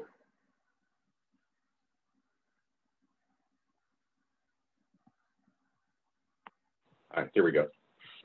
Can you hear me now? I apologize for that. Yeah, I sat in on group 4, which is Tasha Friday's room, and we had a really great conversation on some of the cultural issues that involve some of the alcohol injustice that we see happening throughout the country. And during that conversation, she kind of introduced us to what tribal court systems look like and how they operate, and how they culturally, you know, are more focused around community versus the traditional penal system, and how those might break some of the consistent chains that people find themselves in, that vicious cycle of criminalization of, you know, alcohol or drugs, and then falling into the system and not really being able to come out of it. So it was a really enlightening conversation in learning that, but also how to address issues now in this moment of like cultural awareness that we find ourselves in throughout this year, throughout the civil unrest, you could say, or the demonstrations and protests that we've seen, and how that cultural awakening can maybe move our efforts forward in new ways, kind of uncharted before when it comes to advocacy work. So it's a really good conversation. Awesome, thank you for that. And Gilbert, I'll let you go ahead and share as well. Yeah, Canty gave us a brilliant little breakdown of how this works as far as, you know, why there's overconcentration, why there's, you know, all these things going on in people's neighborhood without them being able to do something about it. And she gave us, you know, where we could actually do something about it and who we could actually address in the city of LA. And in turn, it would possibly work in smaller cities if you knew the same exact little pressure points. And we, like everybody else, we barely got into starting the conversation before we had to come back. But yeah, a lot of the people were like asking relevant questions about, okay, so now that we know what to do, would we be able to do this? Would we be able to do that? And we tried our best to answer those questions. Nice.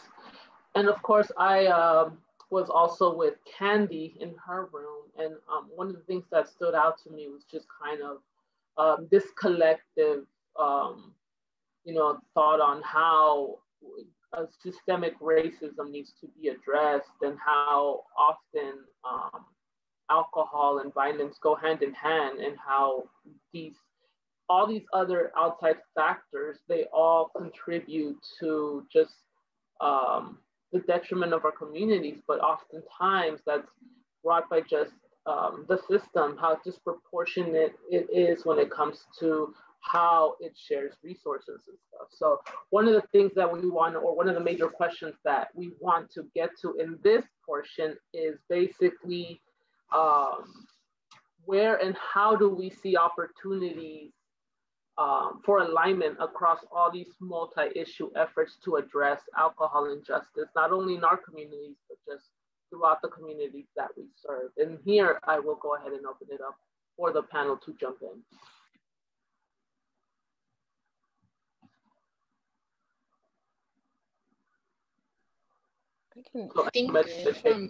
I think from our panel, what I learned is realizing that alcohol, for a minute, feels like we all have like these labels, like, you know, you come from the hood, you're LGTB, or you're whatever the label may be.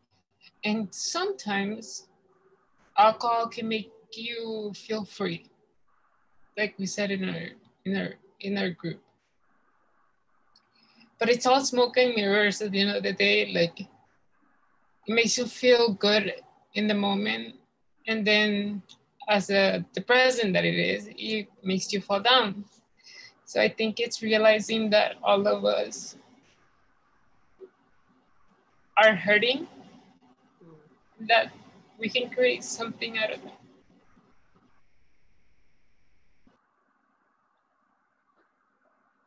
Awesome, thank you for pointing that out.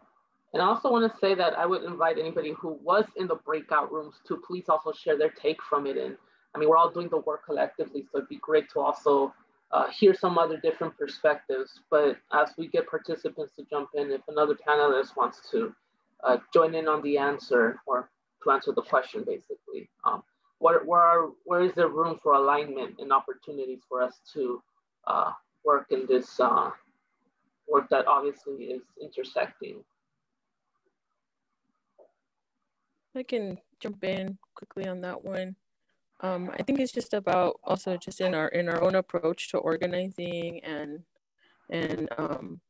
in growing coalitions, or, you know, if you know, the more inclusive that we can be and bring in partners that are our traditional partners, right? The people that we always seem to find ourselves in meetings with, and, you know, in Sacramento with, like knocking on doors, and, you know, let's change it up. It's really important to have sort of a more intersectional approach in our work day to day.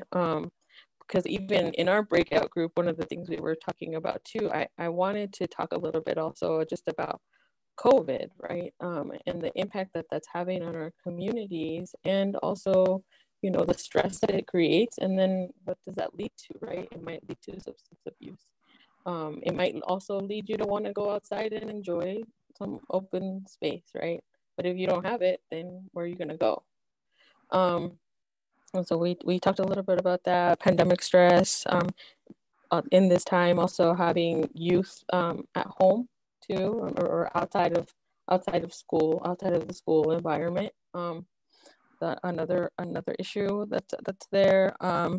We talked a little bit about just different ABC regulations and things around, like even open streets, right? And what some of the cities are doing right now to provide more space for like sidewalk drinking or consumption, right? So yeah, we covered a little bit of everything. And then we also just used this tool that I can share with you all. It's called the Jamboard, which is basically just like a whiteboard where you put sticky notes, like virtual sticky notes. And anybody's welcome to use it if you have any thoughts to share. Or even notes for me, or even just contact information that you'd like to share. But yeah, that's some of the stuff we talked about as well. And I will just say, just wanted to give a heads up, I do have a hard stop at 12:30 because of work stuff the other end of things. So I will be leaving you all at 12:30. So I didn't want to leave without saying thank you and bye to everyone. But I'm here for the next couple of minutes. Thank you for that. And I do want to let the participants know that if you want to chime in, you can do so by raising your hand and we will unmute you. And also you can go ahead and put any questions or feedback on the Q&A portion so that we can go and read it off. I just wanted to, something I forgot to highlight in Chancey's thing. She kind of like spelled out for us that, you know, when this process was originally made, it was meant to benefit the community, but the people with money and power somehow skewed it so that it benefits them. And because there's these little loopholes that like, it's like, well, if they don't like what they like here, they'll just go somewhere else and then get them to approve what they want. And if they don't like that one, then they appeal to somewhere else and get them to approve. And it's like, we're giving, because they have the money and the resources, they're allowed to do all this. But us as a community, it's like, hey, I can't be taking time off every time this guy does an appeal and leave work just to say the same thing I've already said 10 times over to try to fight him on this. So yeah, the whole system, although it was made for us, is being quote unquote taken over by the corporate moneyed interests and just twisting it in a way that doesn't make any sense. Awesome. And I also see that Robert raised his hand, so you may go ahead and share as well.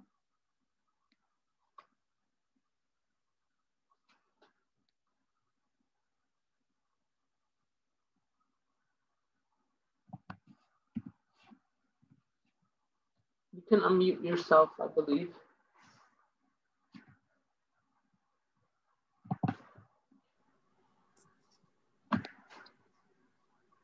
Go ahead, Robert.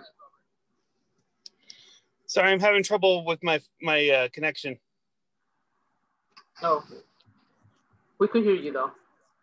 Okay, you can hear me now? Yes. So what was the question again? Sorry. It was just basically where are there opportunities for alignment across all these efforts within our community? Yeah, I think the biggest thing as far as ABC is concerned is we're trying to protect the health and safety of everybody while still just implementing the law as written, which is often written in a very pro-business manner. And so it's very difficult for us to kind of overcome these harms on our own without lots of community involvement, and making sure on the community levels where things like planning commissions and things like that, because we have to take into account and rely on those planning commissions in making our decision on whether to license a place or not.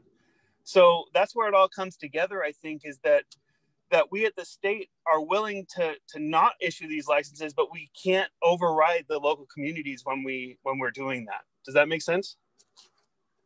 Yes. Thank you for that, actually. And it's good to hear perspective also from the state entity, because sometimes I feel like we're not always all in the table, and sometimes it could be very bureaucratic, but it's refreshing to hear you coming from that perspective. Is there anybody else who would like to share? I'd like to just say really quickly that we have to remember to uplift the voices of the children, uplift the voices of the transitional age youth, uplift the voices of the young adults, because they do have something to say. They've been watching very quietly and sometimes not so quietly. And we've seen just in this last 6 months how the voices of young people have changed this nation. So let's utilize our greatest asset, which is our community. I would agree with Candy. That's something that we talked about in our breakout session, was just the fire in the belly. We were, of course, speaking specifically toward Indigenous youth, but this awakening of their power and their voice. And so, you know, really looking at that, because I think when we're talking about intersection, it can be intergenerational as well, right? In ways that we've never really thought about before. And so the other piece of the intersectionality, just with us at collaborating, is I think we have to make a sincere effort toward true understanding of the lived experience of those that we want to work with. A lot of times we get laser focused on what our agenda and our motivation is, but if we really are going to be collaborative, we have to look at and understand who we're collaborating with, so that we can have something, that's mutually beneficial and is going to create the most good. And so sometimes I think that takes us getting out of our comfort zone and our lane that we stay in, and looking beyond that and what it can be, and maybe reprioritizing a little bit, and being willing and flexible to do that, so that we can do the good work together. And so it's a give and take. So maybe we're working together and I've got to step back on my priority, and vice versa, and really working together and creating that sense of community. And in our community, we would call it being a good relative to each other, to those people that we are going to work with. And then the other piece that we talked about is that many of us come from marginalized groups, or we're talking about issues that face marginalized groups in a very different way, and just giving each other grace, because we're all struggling we're all just clawing our way and making our way. And so giving each other grace, that we don't always have the energy to devote as much as we would like to support each other, but we do what we can when we can, and that it's sincere and from our heart and our spirit. Awesome, thank you. Anyone else wants to share, or one of our panelists, as we begin to wrap up? Chancey said we're all part of a collective struggle. Yes, we are. Any other input? While you're waiting, I want to uplift what Tasha said, because that's something that I had talked about. We can all do something.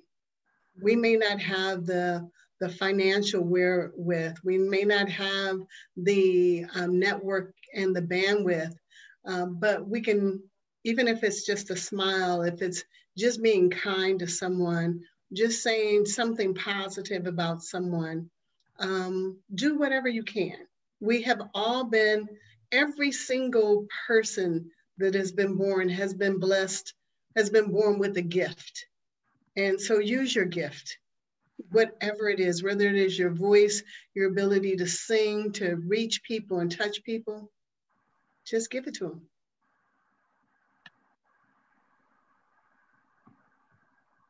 Awesome. And I also saw that Stephen in Virginia also had a comment. So we'll start off with you, Stephen.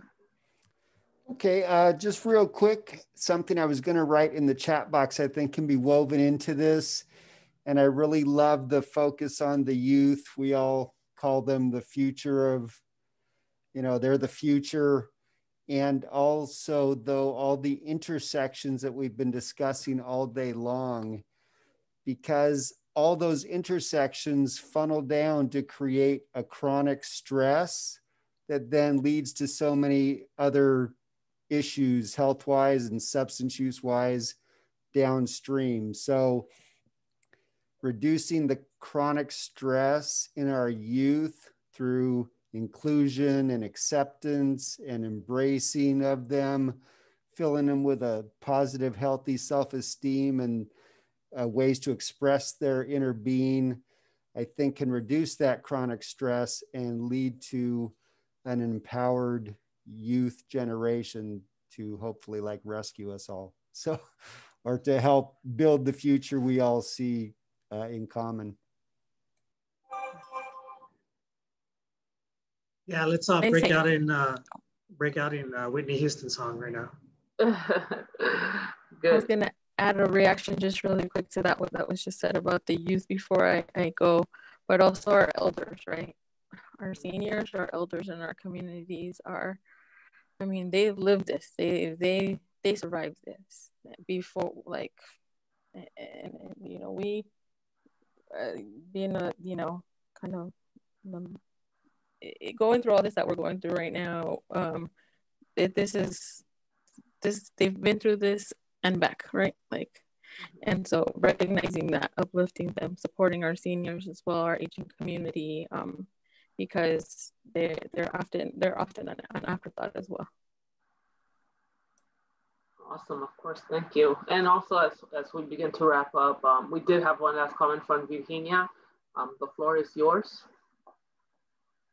Okay, yeah, you know, I just want to everybody is doing the meeting now, you know, that is very important that all of us come together, you know, because we have more power when we are hundreds than when we are represented, you know, and fighting. And so this is, you know, a matter that is the community, is your family, is my son, your nephew, your mom, everybody. So I really, really, you know, want everybody be part of us, you know, and at the time that we have to go to fight with them, to talk to the elected officials, they see a big group, you know, because recuerden, la unión hace la fuerza. That's all what I can say, because, you know, you need to get closer to the mic. The whole company is gonna be always there, you know. Everybody knows that there's a lot of financial resources that they go to our elected officials, and it's a cycle that we have to. Virginia, you need to speak louder or get closer to your mic. We can't hear you. Can you guys hear me? No. Now I'm sorry. Oh, okay, I'm sorry. No, I said, you know, from this, from our summit, you know, it's a good idea that everybody has in mind, you know, that the more that we are in our group, you know, in our coalition, the more power that we're gonna have when we go to fight with the tobacco and alcohol industry, that they're very, very rich, you know. So it's gonna be always a fighting there and ending fighting, you know, but if we unite everybody, you know, your mother, your son, your nephew, because this matter really, really hit everybody. That's the only way that we're gonna do, join in the group and go to fight. That's what I can say. Awesome, thank you. It does involve everybody, right? But as we're closing off, I do want to read a couple of comments that were also made in the chat. It says ABC could be a lot more proactive in taking action, and yes, you could actually take actions contrary to local government. Basically, the request to be more assertive as an entity, as it is needed throughout the work that we do. And then I like something that Raul wrote as well. He said it's for us to inquire, engage, and enlighten. And, you know, being that I am a part of a lot of different coalitions, it really does take not only the same type of organizations that are doing the same work that we're doing, but it comes down to really including a lot of members from the community, all ages, all creeds, all races. It really does take including every member of the community to really get things across. And I think one of the great things that we were able to highlight in this panel is just how many of our issues really do intersect, and how, you know, as we're beginning to identify all of these different factors and we're beginning to peel out layers, I think we could begin to really look at how we can collectively begin to address and work on all of these issues, right? I like that Tasha pointed out that a lot of the times we have an agenda, like for us, we have a work plan, and you know, we know that there's goals that need to be met, but I think oftentimes as an agency, as a group, when we're really trying to make a difference in the community, we have to kind of take back and really see what are some of those immediate needs that our communities have, so that we can begin to include them in the conversation, but also begin to look at all these other factors that contribute to substance use, and not just look at the substance all on its own. But with that, thank you to all of the panelists and stuff, and I will go ahead and pass it on to our co-host, Veronica, to take over. Thank you, Brenda. Thank you to all the panelists that joined us here today. Thank you to Shanti Montreal from the Thai Community Development Center.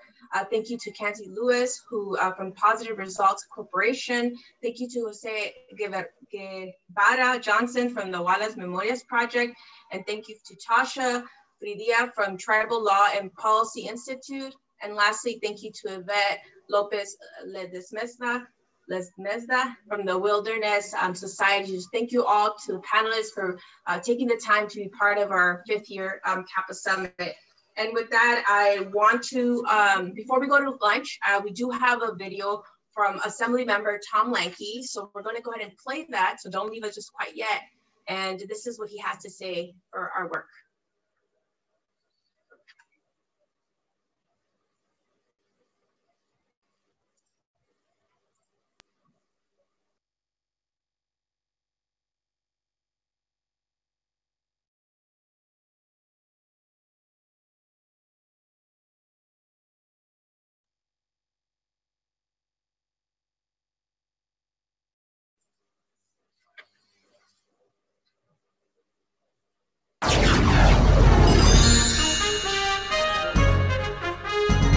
Greetings, everyone.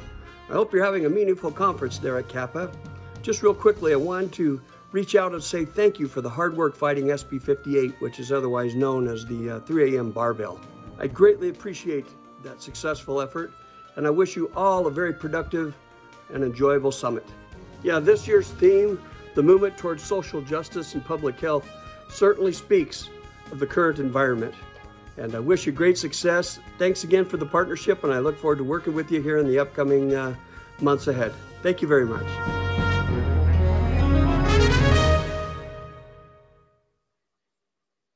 Thank you. So that was Assembly Member Tom Lanke. And so quick, before we're gonna go on a lunch, we'll be right back at 1:30 p.m. You'll use the exact same Zoom link. Next, what we have upcoming for you, we'll have Artivism, Femenina Fatal, who is from Tijuana, Mexico, and will be from Batallones Femeninos, who will be with us today. So she's a rapper. So we'll see you back at 1:30. Remember to use the same link, and we'll see you soon. Thank you. La estamos sembrando, toda esta cultura la que nos va alimentando. No estamos jugando, más bien estamos creando. Boom, fire.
Hola, Dinora, ¿me dices cuando te conectas para hacer prueba de imagen?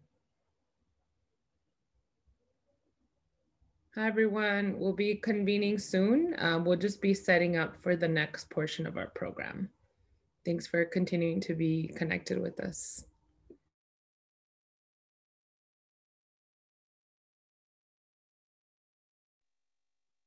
Hey, Maida. Yeah.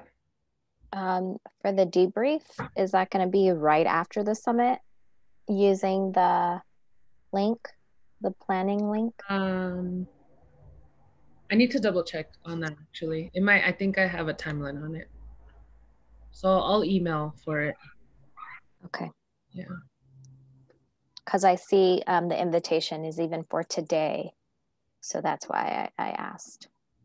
Oh, no. That's like the old one. Oh, okay. I'm Yeah. going to delete it then. Yeah, just disregard that.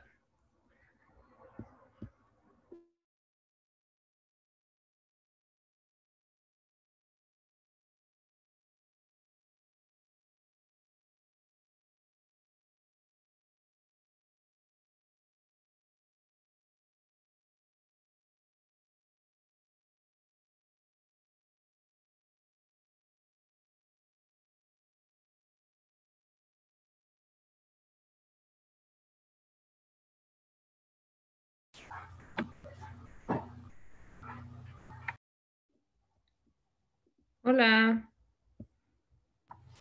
Hola. Buenas tardes.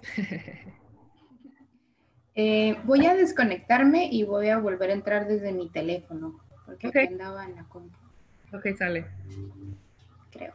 Okay. Y yo te busco y te vuelvo a poner como panelista.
Marina, you know what I'm not seeing? The interpretation wheel, the globe. Do you see it on your end? I don't see it. No, did you activate it? Yeah, it was activated. As co-host, I'm limited. Do you want to make me host really quick? Yeah, hold on. Let me see if I see it. I just see closed captioning. Because in order to activate it, I would have to close the entire thing, huh? Yeah, and I would say, do it now instead of waiting and waiting and waiting. Like just do it now, because then people can log in without a problem. Yeah. Okay. So let me try that. Well, let me make you host and tell me if you see anything different. Okay.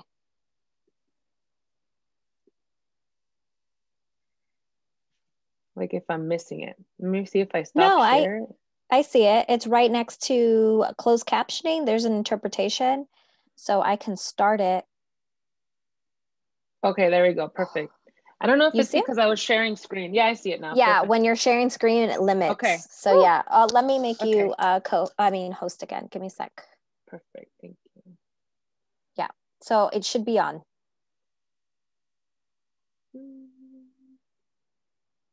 Awesome. Okay, perfect. So let me just share screen again. So we have our holder here.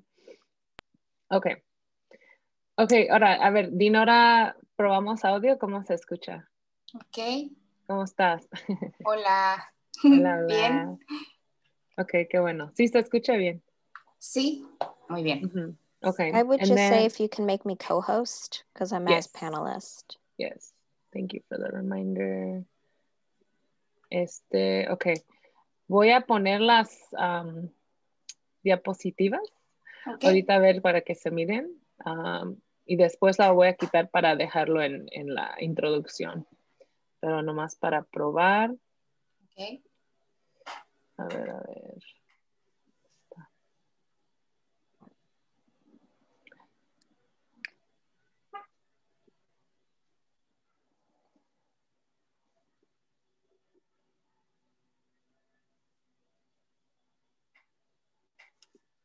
Okay. Share screen. Aquí va. Ok. ¿Sí la ven? Sí. Ok. Y déjame ver, a ver si puedo hacer full screen para poder ir pasando. A ver si lo miran. You guys can see it. Perfect. Ok, así la vamos a hacer. Ok. Dime si algo se mira que no. Pero creo que sí todo, ¿verdad? Se mira bien. Ajá. Muy bien. Al último, yo creo que algunos van a preguntarte por tu contacto. Entonces, si lo vas, luego lo pones en el chat. De todos modos, nosotros podemos dar seguimiento. Sí, se me olvidó eso en las diapositivas. Sí, no te preocupes. Puedes ponerlo en el chat después, como al terminar. Nada más lo pones el texto y con que le digas a los participantes que pueden, ¿cómo se dice? Seguirte en Instagram. Yo creo que eso va a ser más como rápido, por lo menos eso. Y a ver, ahorita a ver con lo de la traducción. Yes. Gilberto todavía no, pero creo que porque no estoy en el...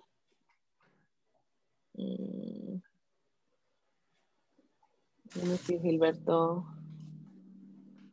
Okay, I'm gonna bring you in, Gilberto, as panelist. And then let me see. Okay, ahorita nomás vamos a ver lo de la traducción o interpretación. Hola, ahora sí. ¿Me ves y me escuchas?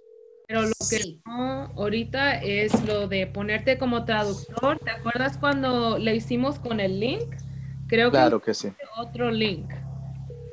No es, porque no te veo. ¿No me ves como intérprete? No te veo en ese rol. Creo que necesitas salir y entrar con el link que usamos del correo. Mayra, if you want, try, because it's not going to give me the option for co-host, but try hovering over his picture, go to the 3 dots and see if it gives the option of interpretation for him.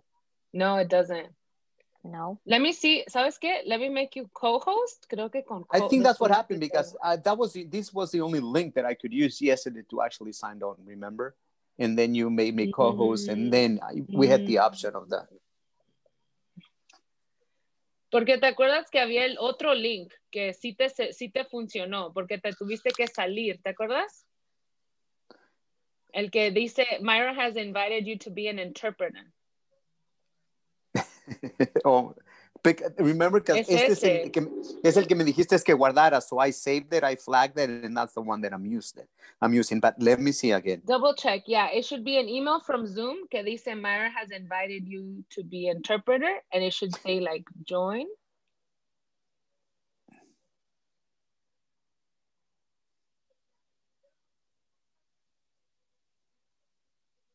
Okay, Mayra, he invited you. Okay, it's an interpreter. Okay, let me sign up and try it again. That one. Porque quiero hablar con Dinora un ratito antes de que Sí, perfecto. So, inténtalo, a ver si así ya para que puedan comentar ahorita.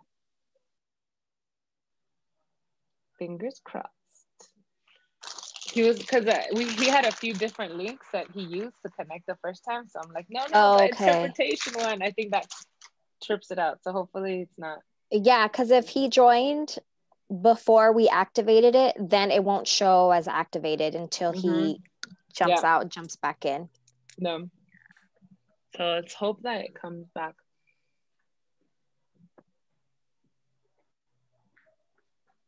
I'm going to try to wear this shirt every Friday. We'll see. Marina, te presento a Femina Fatal. Femina Fatal, te presento a Maurina. Hola, ¿cómo Paulina. está? Bien. Qué chido, aquí, emocionada. Nosotros también. Estamos escuchando a las demás y muy chido. Ya estaba escuchando las otras sesiones, Maurina. She was listening into the other. Sí. Ay, qué bueno. Ella participó también. Hold on. Qué bueno, qué bueno. Me.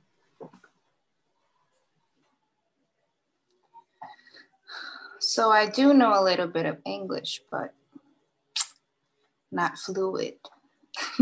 It's whatever you're comfortable with, girl. It's whatever. Sí, yo creo que en español mejor. Me escucho más profesional.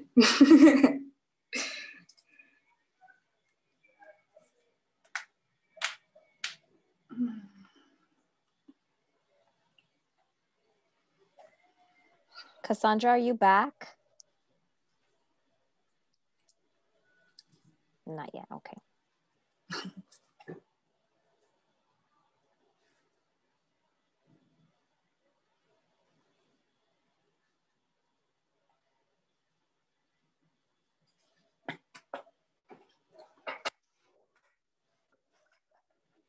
You're muted, Maida. Is that intentional? Oh, okay.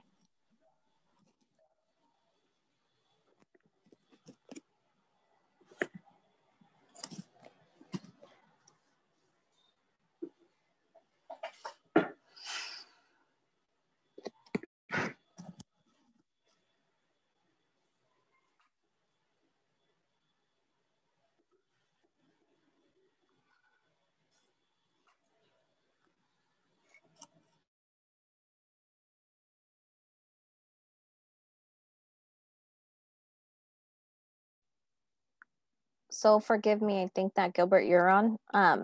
So who's moderating? Is it still Brenda?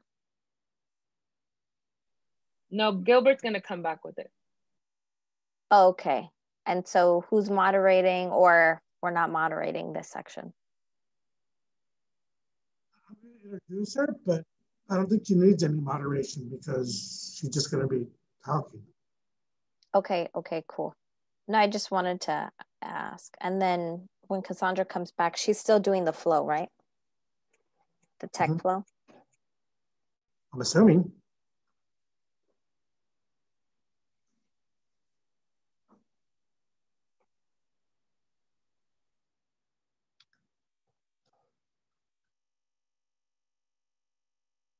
Look at you with your dangly earrings.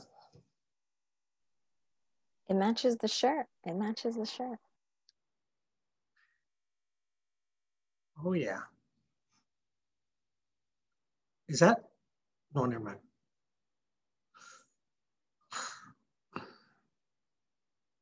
I can't see the design, so I'm not sure.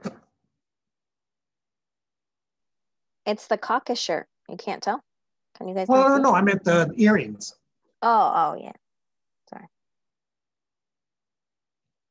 No, I see you. I see you in your caucus shirt.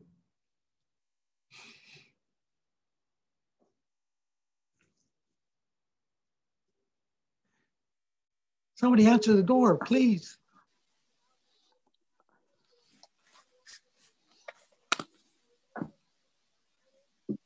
Perfect, Gilberto. Ok, déjame asegurar que dice aquí. Ay, no, pero it's still doing it. Sí, I don't have the little option. No tengo los canales. Pues si no lo hacemos a que diga algo. Hola, Dinora. Femina Fatal. Sí, hola. Sí, yo soy Gilberto. Mira, estamos teniendo, no sé, cierto tipo de problemas aquí con el canal de la interpretación, pero yo pienso, Mayra, de que si no funciona, arreglamos eso, lo podemos hacer consecutivo, de que ella dice, hola, ¿qué tal? Soy Dinora, bla, bla, bla, y luego, hola, Dinora, pero lo tomas pautadito, Dinora, para ir practicando. Mayra, por ejemplo, give me host while I try to figure that out. Sorry, Gilberto, go ahead. That's fine. Yeah. But give me host and I'll fix it. Okay. Nunca has hecho eso de interpretación, ¿verdad, Dinora? Sí, sé más o menos cómo funciona. Sí. Ok, entonces básicamente puedes decir, hola, yo no sé si vas a usar tu nombre artístico Femina. Sí, como... Y actualmente vivo en la ciudad de Tijuana, Baja California, México. Y eso sería una oración. Luego yo diría, ok, yo, hi, el término en inglés es femme fatal o femina fatal. Utilizo el nombre como Femina fatal. Femina fatal. Pues, And I live in, Tijuana, en Tijuana, Baja California, México. Yo digo eso, el otro dice la otra cosa. No sé. Pero irlo tomando así por oraciones para que, si no se porque así tiene que ser, porque aún así, ¿verdad? Sí. Ok. Por ejemplo, pensaba rapear un poquito. A lo mejor que puedes después. hacer, mira, no, lo que podemos hacer, puedes decir, en este momento me gustaría cantarles una canción, un rapeo, y luego voy a decir, at this moment, I want to go ahead and do a little bit of rap for you, y explicar, la canción tiene que ver con esto, ¿entiendes? Para no interpretarlo todo, porque le va a quitar entonces la gracia a lo que es el rapeo, ¿entiendes? Así Sí. dices, esta canción se trata de esto, explicamos un poquito, y aquí voy. Ok, the song is about this, blah, blah, blah, and here she is. Así más fácil, porque cortarlo para la interpretación. Te voy a hacer rapear a ti. Sí, cómo no. En inglés, sí. Vas a tener que rapear lo que yo. Exacto. Rapar quizás, pero rapear no. Sí. ¿Eres de Tijuana? Soy de Ensenada, pero vivo aquí, ya tengo como unos 5 años. Norteña. Yo soy norteño también. Yo nací en el caluroso estado de Sonora. Sí. Pero ya no hablo como hablan ustedes con eso, la eche, la muchacha, ocho. Sí, como Juárez, en Juárez también, en Chihuahua. En Chihuahua. Chido. Exacto, chido. ¿Cómo les fue esta mañana, Mike? Bien, estuvo muy bien. Tuvimos como 90 participantes y estuvo muy dinámico, y Femina también nos acompañó en escuchar el diálogo, y estuvo muy bueno, muy bueno. Siempre falta tiempo, ¿no?, para dialogar más, pero estuvo muy positivo la discusión y tuvimos mucha participación de diferentes organizaciones de todo el estado. Entonces, para nosotros es positivo. Disculpa, Gilberto, ¿ya se ve que es interpreter? Entonces, Mayra, ¿cómo la gente va a dice English, Gilberto, Spanish? creo que ya estás en sí, el canal. Perfect. Entonces, ¿quieres que lo haga simultáneo? Sí. Español. Now I can hear you. Sí, so hazlo simultáneo, Gilberto. Did he switch channels? I think he switched. ¿En cuál canal estás, Gilberto? Ahora lo hago estás en simultáneo. español. Sí, hacemos simultáneo y así no tiene que pausar Dinora. Dinora, lo vamos a hacer simultáneo para que así no tengas que pausar. Gilberto nomás lo va a ir dando porque no veíamos la opción. So thank you for fixing it, Marina. I really appreciate it.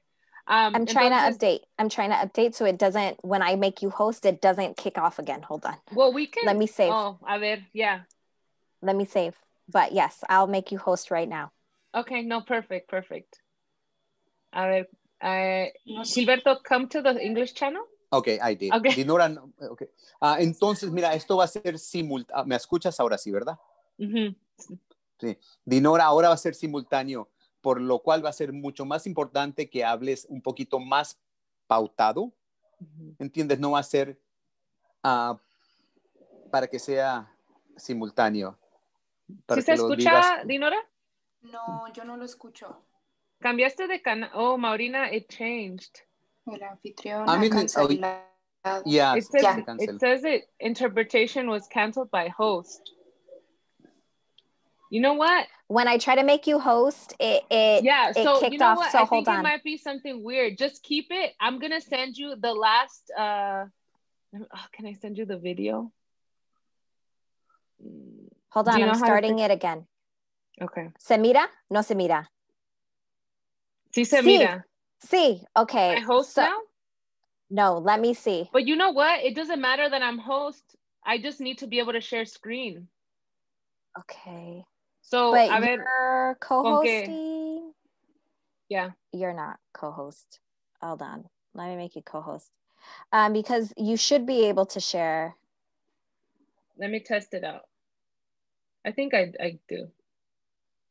Yeah, I can share screen. That's all I need. Yeah. I just need to share screen. Con que sirva la interpretación, eso es lo más importante. Ya lo demás, that's it. We can always close out at the end. So just leave it. Ya ni le muevas. Para que no se, so nothing happens, just leave it. Gilberto, nomás asegurar que los canales funcionan. ¿Te vienes al English channel?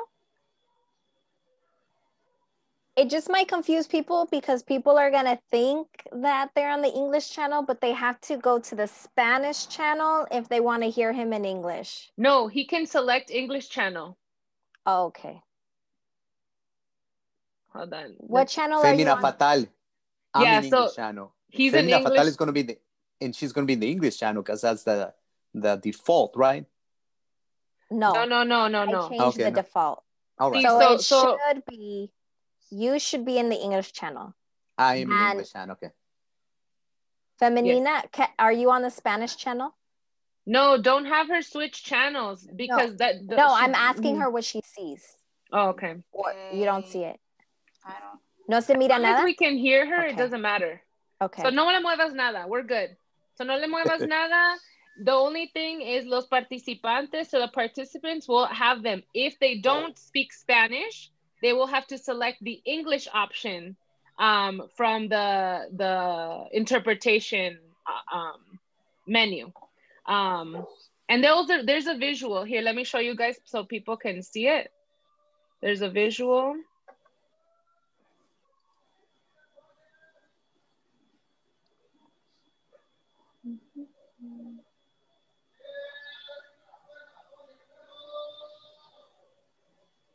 So here, look. Yeah. Mayra, when they do the presentation in English, I don't have to interpret that, right? No, because everyone speaks English. So only when Femina Only Fatal for Femina habla. Fatal. Y voy a compartir esta imagen para que sepan cómo cambiar a canal. Y así you don't have to worry about it. Pero si Gilbert dice, Gilbert, if you for some reason want to cue Gilberto, then you would say it on donde dice off. ¿Tú tienes la opción de off, Gilberto, en tus opciones? Off? What do you mean? I just go from English to Spanish. That's the only thing I get. Okay, that's fine. I can switch so back Gilbert, and forth. you That's just tell people that they'll need to select the English option if they need English because this portion will be in Spanish. And then there's this visual on the screen, and I can play it a few times. that people can see it. So it should be pretty straightforward. And then we'll start. Okay. Yeah? Okay. Perfecto. Okay. So we'll start soon. Gilberto, El subcomandante Gilbert te Marcos. quiere copiar, ¿ya la viste? El subcomandante Marcos tenemos ahí. No sé si lo ves, Gilbert. Se puso un pañuelo también. Una pasamontañas, cubrebocas o un pañuelo. Todos los. No sé si lo viste. Quiere hacer dueto contigo. Dinora, ¿me escuchas? No, ¿verdad? Okay, which one are we talking to? Let me go back. Hold on. Gilberto's talking, but we can't hear him. Oh, okay. I'm like. But can she hear me? No, she can't hear you because she's in the regular channel. The Spanish channel, you mean? No. No, so in the nosotros, where we click on the languages, there's an option donde dice off. Okay. Pero creo que tú no ves esa option. No, yo no tengo esas opciones. Yeah. Yo voy de un canal al otro. No. Gilbert, make sure you're on off. Don't go English or Spanish. Just make sure your little international globe is off so that you're because then it faints out. Gilbert Mora. Oh, but you're not on. Okay, what are we talking about? Gilbert, I haven't touched fine. anything. Don't touch anything. You're good. We're set. Yeah, we're good. Gilberto, no te podemos escuchar porque estás en el canal de inglés, pero ahorita no que entremos, les vamos a invitar a las personas que lo necesitan, que creo que va a ser un porcentaje de ellos para que lo hagan. Y te estaba diciendo, Gilberto, que Gilbert quiere hacer dueto contigo. Yeah. Okay, can you guys hear me? Sí. Yeah, we can. Yeah. No, I'm not gonna do that. I'm just playing. All right, so I'm gonna put the brown, welcome not green. Brown is good though. Brown is good. Oops. Brown is sweet. Yup. Yup. You ain't lying on that one. Well, my wife married me. Claro. All right. So we'll leave it here. So ya cuando Gilbert te va a introducir, so es Gilbert y Gilberto, so esto es confuso. Gilbert es el que te va a presentar, Gilberto es el intérprete. Okay. Gilbert va a abrir la reunión y todo, y de ahí te va a presentar, y de ahí tú tomas tu tiempo, y ya cuando termines va a entrar Gilbert y no va a dar el cierre, y vamos a quitar la pantalla y él va a no dar las gracias y ya terminamos mi clausura. Ok, yo no escucho la interpretación en inglés, ¿verdad? Yo me voy así, fluido, sí, corrido. Tú vete fluido, nada más como decía Gilberto, ¿no? Que lo pautes tantito, así como te había mencionado, it's fine. Okay. Yeah, does Gilberto have a middle name so that we can just, because I don't have a middle name. Gilberto, should we call you Leon? Leon. Yeah, maybe we'll ask him after if he has a middle name. Okay, so people are going to start coming in. So I'm going to turn off my camera y le dejo a Gilbert. Pero yo aquí estoy, cualquier cosa, pues me mandas mensaje en el Instagram. Yo creo ahorita es lo más fácil. Okay. Right.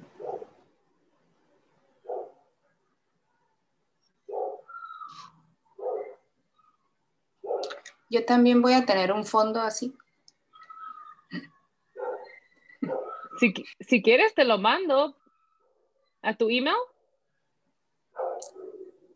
Como el fondo que tienen atrás de pues Social sería Justice. El rojo. Ajá. ¿Te lo mando? Pero ¿cómo lo uso? Tendrías que subirlo a la aplicación. Es algunos pasitos, no sé. No, está bien. Bueno, pues para la próxima yo te enseño cómo subirlo. Para la próxima te ayudo a agregarlo. Okay, so folks are trickling in. So I would say Gilbert right at around 30, I would say 36-ish. but maybe you can start welcoming people back and not really starting until about then.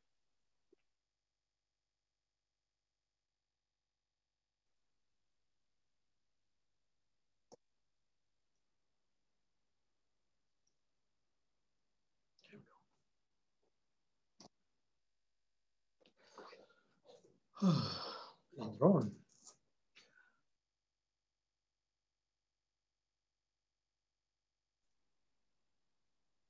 All right, ladies and gentlemen, I hope you guys had a good lunch. We're just going to wait a few minutes. We'll start shortly as people start to trickle in.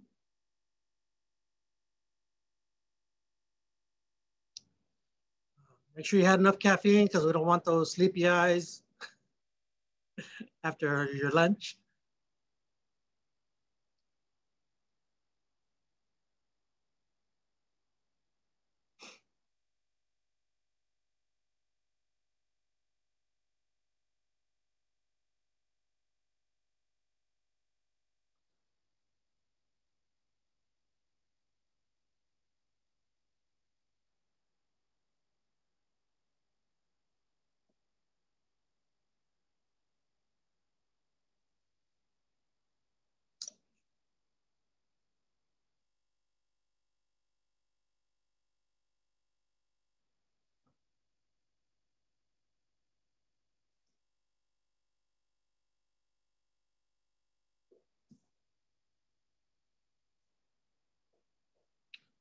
Okay, welcome back, people. Giving it a few more minutes for everybody to come back. We got about half the people back so far. Just get ready for some great music and great activism all in one with hip hop and activism. So look forward to having you guys all back.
All right, looks like we're getting there. We're getting there. Just waiting on a few more people to get in. Again, welcome back. Hope you had a good lunch. Stretch your legs a little. Got some fresh air, and you're ready to give all your attention to this great hip hop and activism session that we're about to have. And let me see, how many more people we got? Okay, they're trickling in, they're trickling in. I'll give it about a minute or so and we will begin this.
All right, still waiting on a few more people. Hopefully we didn't lose anybody at the break.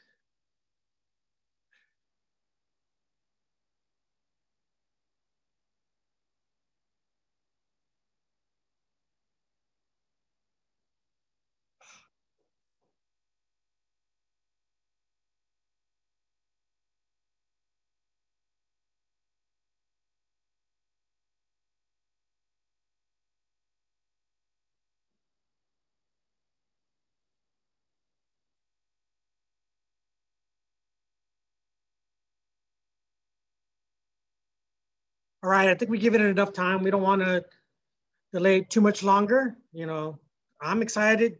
Everybody else is excited. You look how excited I am. Let's do this. All right, here we go. All right, today I am introducing Femenina Fatal, a feminist rapper from Tijuana, Mexico. Oh, by the way, my name is Gilbert Mora. I am the California Alcohol Policy Alliance's co-chair. And sorry for the picture. I look like I'm one of the corporates, but that's okay. All right. She will be joining us today to discuss the role of hip hop and activism. She was born and grew up along the Pacific Ocean in Ensenada, Mexico.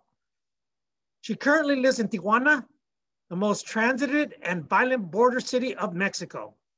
In 2011, her rap adventure began.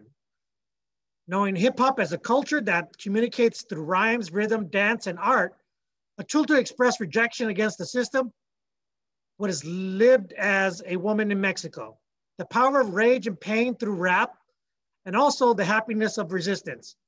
Pioneer and creator of local hip hop movements in Baja California, such as Sucierto Abierto, ooh, I like that one, created in 2015, and oh, I'm gonna mess this up. Feminoise Cypher, created in 2018. So without further ado, here is Femenina Fatal. And don't forget, if you need the English translation, go to the bottom of your screen and you see that little world, choose the option English so you can hear her English translation. And with great pleasure, take it away, Femenina Fatal. Hola, ¿qué tal? Fémina Fatal. Para... Discúlpame. Sí, pues bueno, voy a empezar con unas rimas, un poco de rap para compartir con ustedes. Estas rimas hablan sobre la migración y sobre lo que significa ser mujer en la frontera. Va. Brotamos por debajo de la tierra, underground hip hop, cruzamos tus fronteras. Simón, salimos fieras, las raperas de a de veras, en esta vida fronteriza, enfermiza, que divide corazones por falta de visa. Son miles de razones por lo que la gente migra, nos sobran las canciones porque nos indigna. Condiciones inhumanas, hemos sido sentenciadas, la mano de obra sigue siendo feminizada. Es nuestra vida la que para ellos no vale nada. No creo en la justicia, no me siento respaldada. Y aún preguntan por qué estamos enojadas. Y es que es el norte y las cuentas nunca son claras. Son feminicidios aunque nadie los declara. Quieren callarme, pero esta lengua no para. Es autodefensa cuando estas rimas disparan. Bien, pues aquí bien contenta de estar con ustedes compartiendo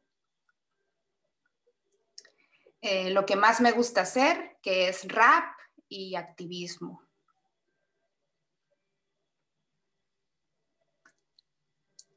Entonces, pues voy a dar inicio a lo que voy a compartir. Dejamos la primera diapositiva, por favor. Es un concepto que se le hace llamar raptivism o artivismo o raptivismo. En esta ocasión, en la fotografía que pueden ver ahí, pues soy yo rapeando en Tijuana. Si ustedes han venido a Tijuana, probablemente puedan reconocer este espacio cultural.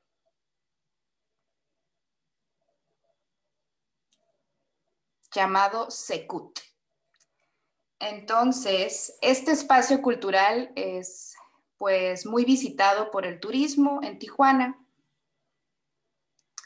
Y este día, las mujeres decidimos no festejar el famoso grito de independencia que se hace en México.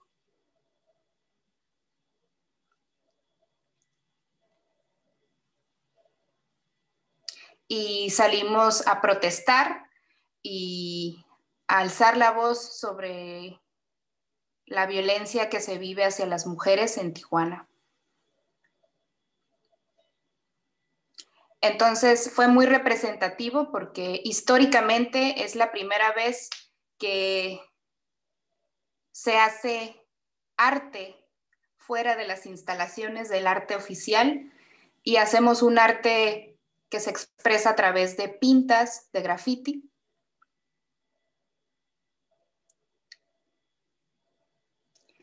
Y pues bueno, es un medio de expresión cultural también. En esta ocasión no recibimos ningún tipo de represión en este espacio. De hecho, las pintas se dejaron aproximadamente algunos días. Secut tomó esa decisión, ¿no? Bueno. Pasamos a la siguiente diapositiva.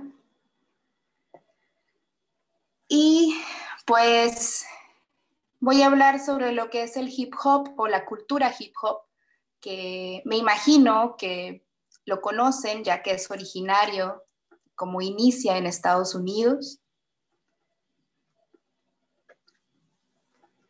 como una cultura de la calle, como un tipo de resistencia, iniciando en los 70s, 80s en Nueva York, con poblaciones afroamericanas y también latinas, inmigrantes. Y bueno, este movimiento, ustedes pueden encontrar mucha información sobre esto, cómo nace, desde dónde nace y las intenciones políticas que representa el hip hop en sus inicios y que todavía permanece. Entonces, pues bueno, se habla de una población marginada, una población sin oportunidades de educación, de salud, económicas, culturales, en donde la misma población se organiza y crea cultura propia, ¿no? Entonces se habla de 4 elementos del hip hop, que es el rap, el graffiti, el DJ y el breakdance.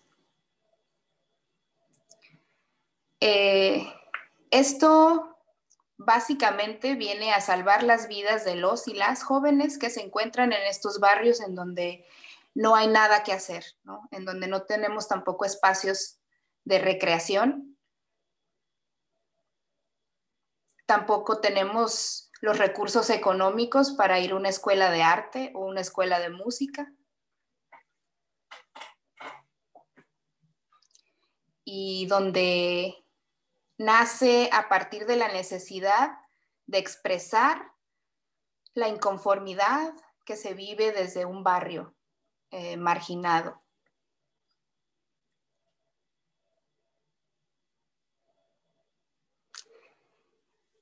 Entonces, pues bueno, esta cultura avanza también en Latinoamérica y es implementada de la misma forma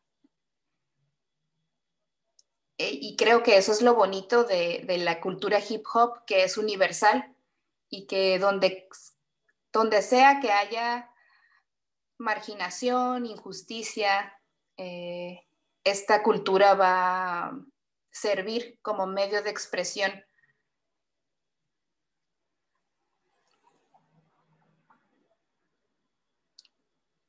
Okay. Muy bien. Pasamos a la siguiente diapositiva, por favor. Ahí está bien. Y pues yo personalmente, como fémina fatal, creo que puede existir una cultura hip hop feminista.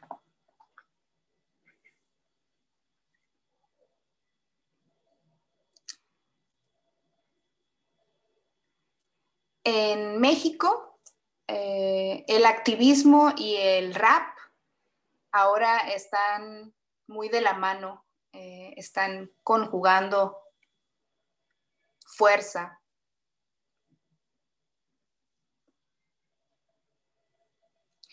Y en lo personal, mis letras hablan sobre feminismo, hablan sobre injusticia social,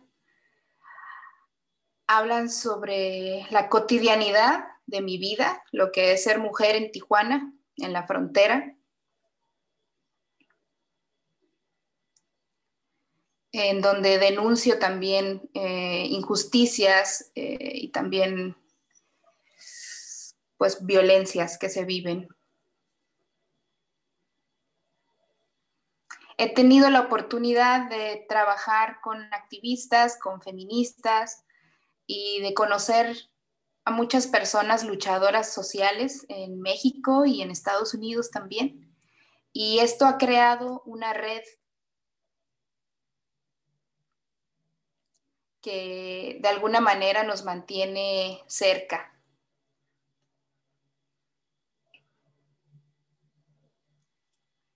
Sí. Déjame ver, la siguiente diapositiva, por favor. Okay. Pues al yo nacer en Ensenada, Baja California, me vengo a la ciudad de Tijuana a trabajar. Y empiezo a buscar cuál es la escena del hip hop en Tijuana, qué se está haciendo en Tijuana desde una cultura hip hop, entendiendo la cultura hip hop pues como darle sentido a la comunidad, la unión, la solidaridad y el reclamo, ¿no? de las violencias y las injusticias por parte de un sistema. Entonces, al no ver yo mucho movimiento de ese tipo, empiezo a crear la escena en donde podamos hacer comunidad, ¿no? Uno de esos proyectos se llama Circuito Abierto, que desde mi perspectiva tengo una opinión sobre lo que es las batallas de freestyle. No sé si algunas personas han escuchado hablar de eso.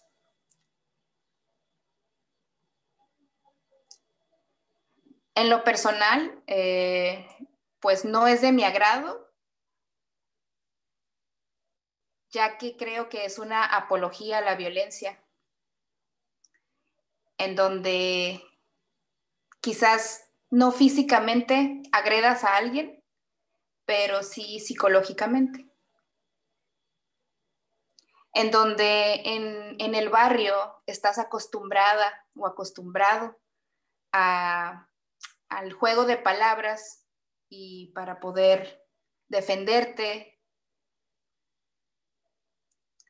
y también poder agredir a otra persona, ¿no? Creo que todos y todas tenemos la capacidad de insultar, de agredir, pero no por eso es correcto, ¿no? Entonces yo pienso en que esto se puede cambiar, en que el freestyle o la improvisación no necesariamente tiene que tener un bagaje cultural violento,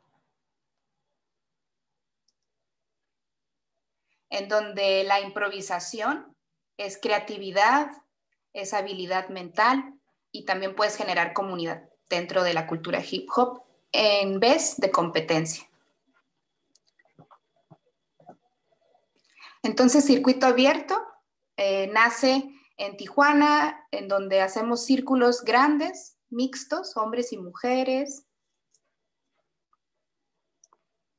un micrófono, un DJ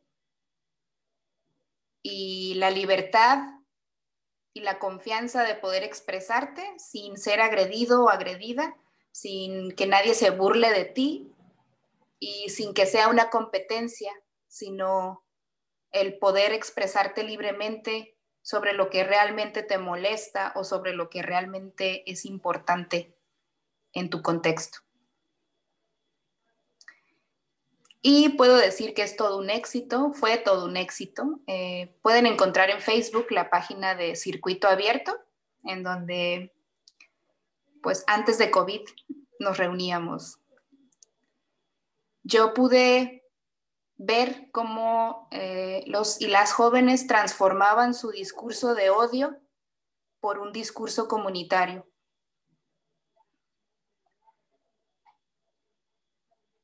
En donde recibías apoyo, ya fueras nuevo, nueva, no supieras nada de improvisación, así como alguien que tuviera mucha experiencia. Se trata de apoyarnos.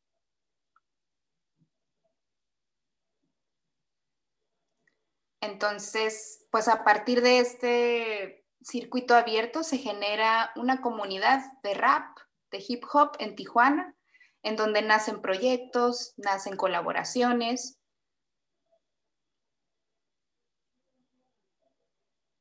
Y es justamente lo que el hip hop puede hacer, ¿no? Este es el poder del hip hop, ¿no? Unir a las personas a partir de sus diferencias.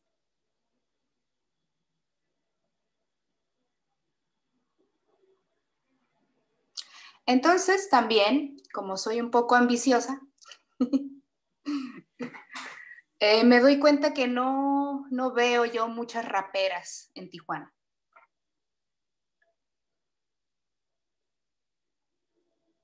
Entonces las busco. Comienzo a buscarlas en Rosarito, en Tijuana, en Ensenada, Mexicali, Tecate.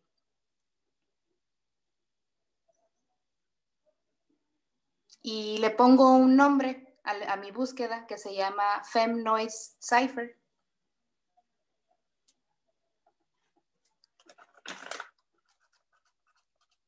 Y entonces, a partir de las redes sociales, empiezo yo a buscar raperas o chicas que quieran ser raperas o que estén empezando a ser raperas. Y a partir de una elaboración de un cipher, que es un video en donde varias exponentes rapean en un mismo video sobre un mismo beat.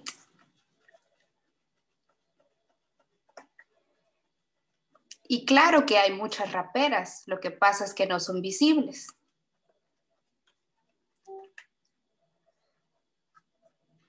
Y empiezo a convivir con ellas y me doy cuenta del gran talento que existe en Baja California como mujeres raperas. Y comenzamos a trabajar juntas, a crear unidad entre mujeres en el rap también. Porque lo que las mujeres vivimos es importante, lo que las mujeres sentimos y pensamos también es importante. ¿Por qué? Porque ¿qué representa la cultura de la calle para una mujer en donde las calles de Tijuana son de las más violentas?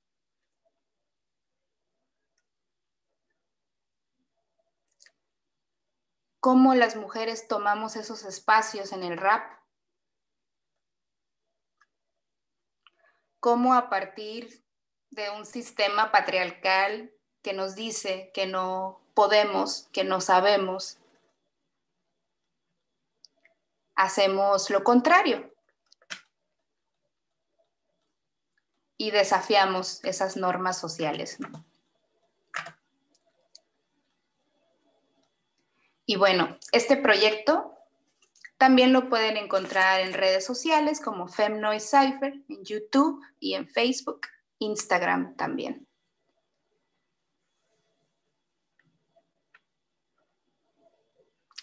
Ahora quiero hacer una pausa y hablar sobre quizás algo no muy placentero, pero necesario.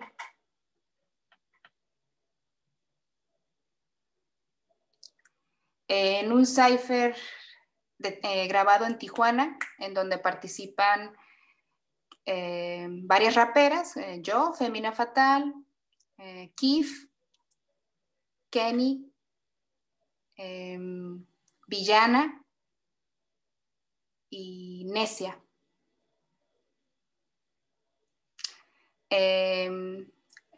Hacemos este cipher y algunos meses después, una de las raperas que se hace llamar a.k.a. Villana, su nombre es Elena García, se encuentra desaparecida desde febrero del 2020, en donde exigimos su búsqueda, ya que en el gobierno municipal de Tijuana parecen hacer caso omiso sin iniciar una búsqueda formal. Y este es un caso cercano a mí, pero hay cientos, miles de mujeres desaparecidas en México.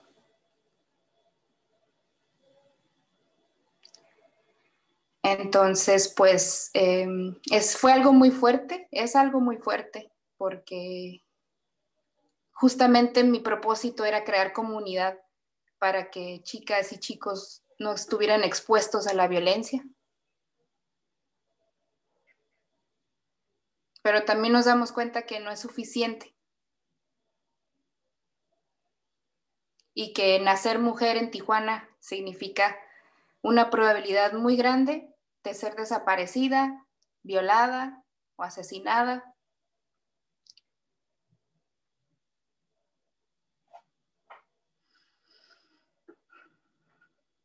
Y es justamente lo que el rap feminista habla, ¿no? Y quiere visibilizar lo que sucede, lo que no sucede a nosotras también, como raperas.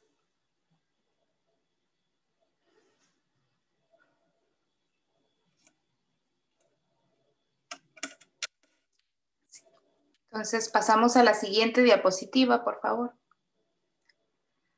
Ahora les voy a compartir de un proyecto al cual yo fui invitada, que se llama Batallones Femeninos. Un proyecto que inicia hace 10 años en Ciudad Juárez, en donde también es una frontera muy violenta y en donde se inicia esta desagradable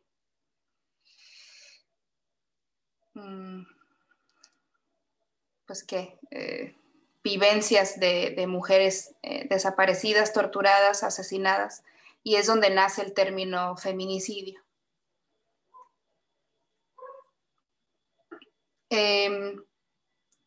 Mi compañera Oveja Negra, rapera, ella inicia esta agrupación de mujeres raperas en la frontera de Ciudad Juárez, a partir de lo que se vive en Ciudad Juárez en esos tiempos, hace 10 años, ¿no? Una militarización, una guerra contra el narcotráfico.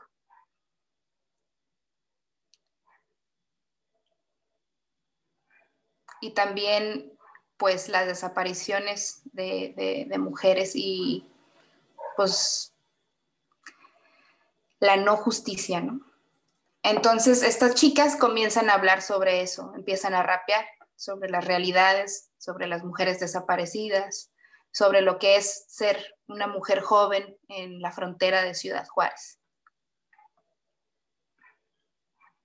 Este concepto se va ampliando y entramos raperas de diferentes estados de México a esta agrupación.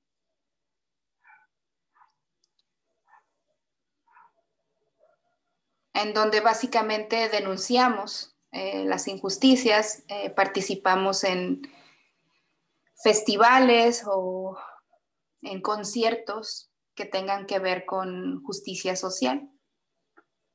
Le podemos pasar a la siguiente diapositiva. Este es un festival en defensa de la vida y un habitar digno, donde fuimos invitadas batallones femeninos.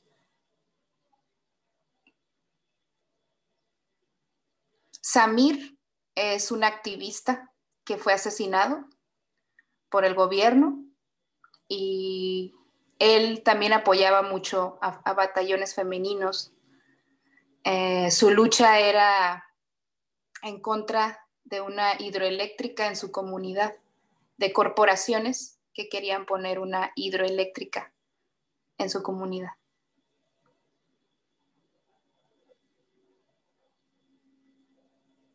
Entonces nos damos cuenta de la gravedad de alzar la voz.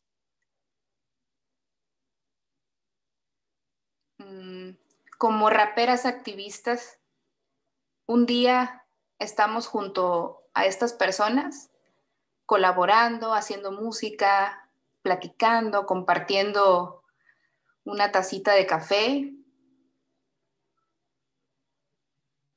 Y al siguiente día pueden estar desaparecidos o muertos, asesinados. Entonces, nuestro trabajo de rap activista en ocasiones es muy pesado. En ocasiones, cuando estás en los escenarios, nos invitaron a este evento que fue en vivo hace un año y poder ver los rostros de las hijas de Samir y su esposa. Mientras tú estás rapeando, es algo muy, muy fuerte, ¿no? Pero a la vez es muy solidario.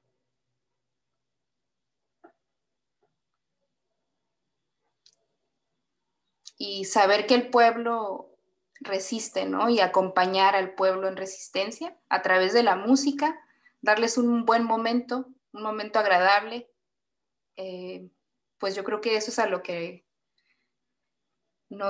a eso venimos, no sé, es lo que nos gusta hacer, es lo que creemos que es importante a través de la música, del rap, hablar sobre estas cuestiones, ¿no? Y ser escuchadas.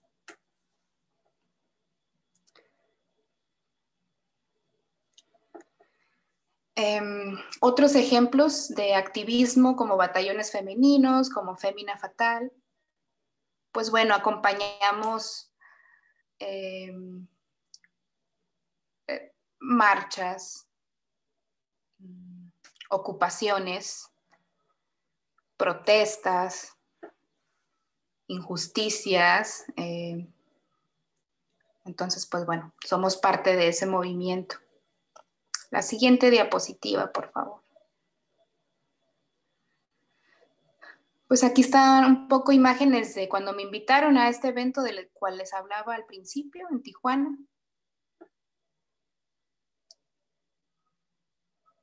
Que fue muy emocionante para mí, muy gratificante ver a tantas mujeres jóvenes tomar los espacios sin miedo. Y en donde mi público y mi escenario no es grande ni es tener fama, sino poder acompañar estos procesos sociales a través de la música y vivir estos momentos, ¿no? Tan tensos, pero a la vez gratificantes.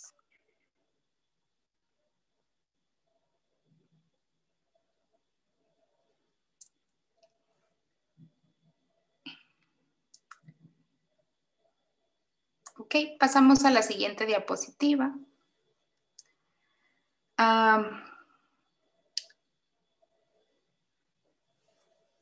El rap feminista, yo siento que siempre ha existido. Pero no se le llamaba rap feminista. El feminismo nace a partir de los 70s, 80s.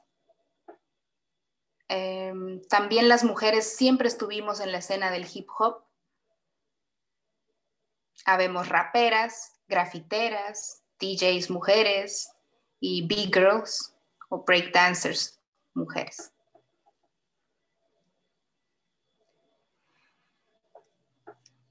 Entonces, el no ser visibles, el no conocer cuántas raperas hay o qué raperas eran famosas antes.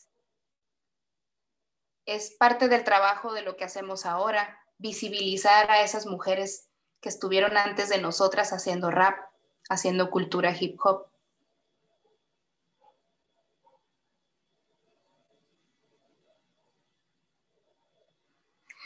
Y pues bueno, esto creemos que está teniendo bastante impacto en los movimientos sociales.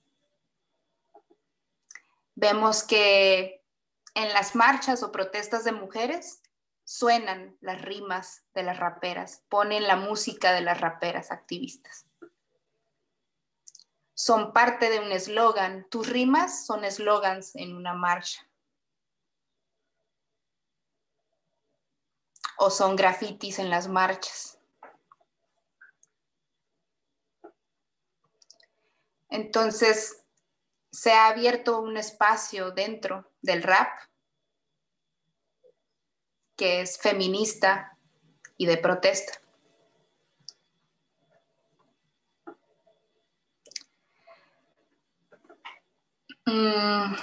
Siento que el hablar de corporaciones, el hablar de cervecerías, por ejemplo, lo que está sucediendo aquí en Mexicali, es por ejemplo, las maquiladoras o las fábricas, que en Tijuana y en la frontera son bastantes. ¿Qué producto social está generando este tipo de trabajos o este tipo de corporaciones, ¿no? Siento que hay mucha relevancia entre Ciudad Juárez y Tijuana, en donde llegan corporaciones de Estados Unidos o europeas, canadienses, y generan una fuerza laboral de explotación de mano femenina, ¿no? Que en su mayoría son mujeres las que trabajan en maquiladoras, con horarios nocturnos. Entonces estamos viviendo, como hablaba yo en el inicio del hip hop, eran barrios marginados, con muchos jóvenes y niños solos, en donde no tienen acceso a talleres, a escuelitas, sino que tienen acceso a la calle y a la violencia. Lo mismo sucede en Tijuana, en Ciudad Juárez. Entonces, es como si el hip hop fuera la resistencia al sistema impuesto laboral, ¿no? A esta esclavitud de las fábricas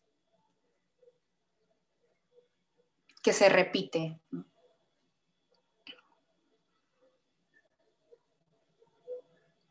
Entonces, creo yo que el sistema capitalista, patriarcal.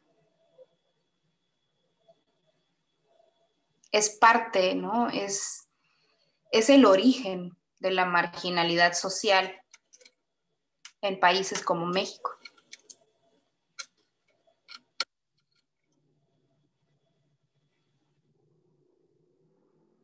Creemos que afecta la seguridad social, afecta a la familia.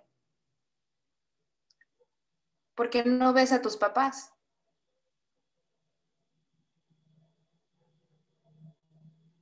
Y si es mamá soltera,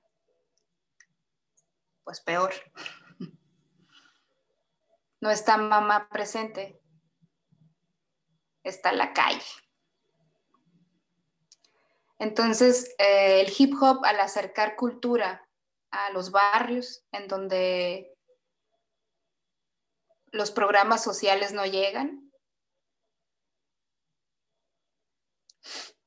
eso es lo que salva vidas, ¿no? Lo que muchos jóvenes pueden decirte, ¿no? Que son grafiteros, raperos o raperas, cómo enfocaron su talento natural sin necesidad de tener dinero para comprarte un instrumento o lo caro económicamente que es el arte, ¿no? Cómo cuesta. Y que con una botella, una lata de spray puedan hacer cosas impresionantes. Que con un micrófono y un beatbox o un ritmo sencillo puedas hacer poesía. Que no necesitas tener buena ortografía. No necesitas haber ido a la escuela. Ni tampoco haber tomado clases de danza contemporánea. Para poder hacer cosas hermosas, ¿no? Entonces, pues esto, ¿no? A eso es a lo que yo le apuesto, a esta cultura hip hop,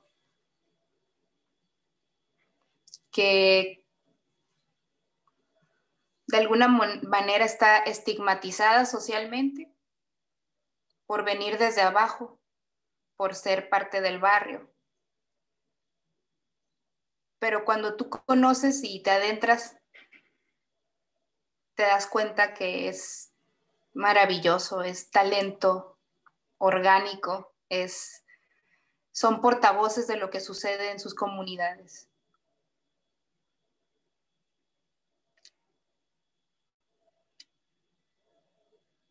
Y que si rapean de drogas, de violencia, de la calle, es porque eso es lo que ven. Pero yo he dado talleres a jóvenes de 15 años que sin tener muy claro una ideología política, están muy conscientes de lo que no quieren ser. No quieren ser narcotraficantes, no quieren ser delincuentes, no quieren trabajar en la maquiladora. A lo mejor tampoco quieren ir a la escuela.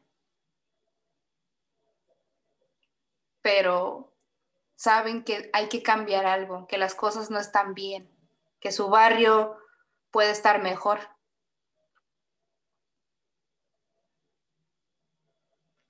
Y pues yo creo que para crear cambios sociales dentro de la juventud, nada mejor que los mismos jóvenes hablando entre ellos.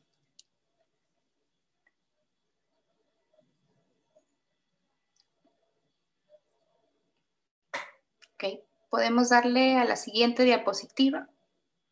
Ay, ya me estoy despidiendo, pero todavía no. Les iba a hablar sobre mi participación en la Ciudad de México hace en donde sucede algo históricamente también. Por primera vez mujeres anarquistas, feministas y madres de mujeres desaparecidas se unen. Y se unen para ocupar las instalaciones de la CNDH, Comisión Nacional de Derechos Humanos.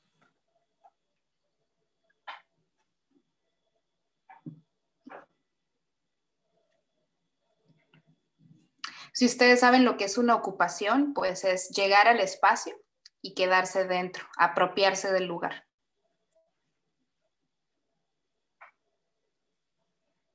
Sin permiso del gobierno, obviamente. Entonces yo escucho que esto está sucediendo en la Ciudad de México. Y por cuestiones del destino, soy invitada a colaborar con otras personas en la ciudad y puedo yo estar ahí presencialmente en la ocupación, que se llama Ocupa Casa Refugio. Y bueno, esto se hace una noticia nacional, internacional. ¿Y las demandas de estas mujeres cuáles son? Son acciones directas ante un sistema de violencia, de impunidad. Con 9 feminicidios al día, el gobierno de México sigue ignorando qué sucede. La Comisión Nacional de Derechos Humanos no hace lo que tiene que hacer. Entonces estas mujeres valientes lo hacen visible. Y tengo la oportunidad de estar ahí con ellas. Nos abren las puertas como raperas, activistas. Y tengo la maravillosa experiencia de conocer quiénes son atrás de la capucha, atrás de estas noticias amarillistas de que son violentas. ¿Violentas contra quién? Contra la policía, que las encapsuló el 28 de septiembre, que es el día, pues digamos, internacional de la lucha para la legalización del aborto. Ellas salen a protestar y cientos de policías las encapsulan.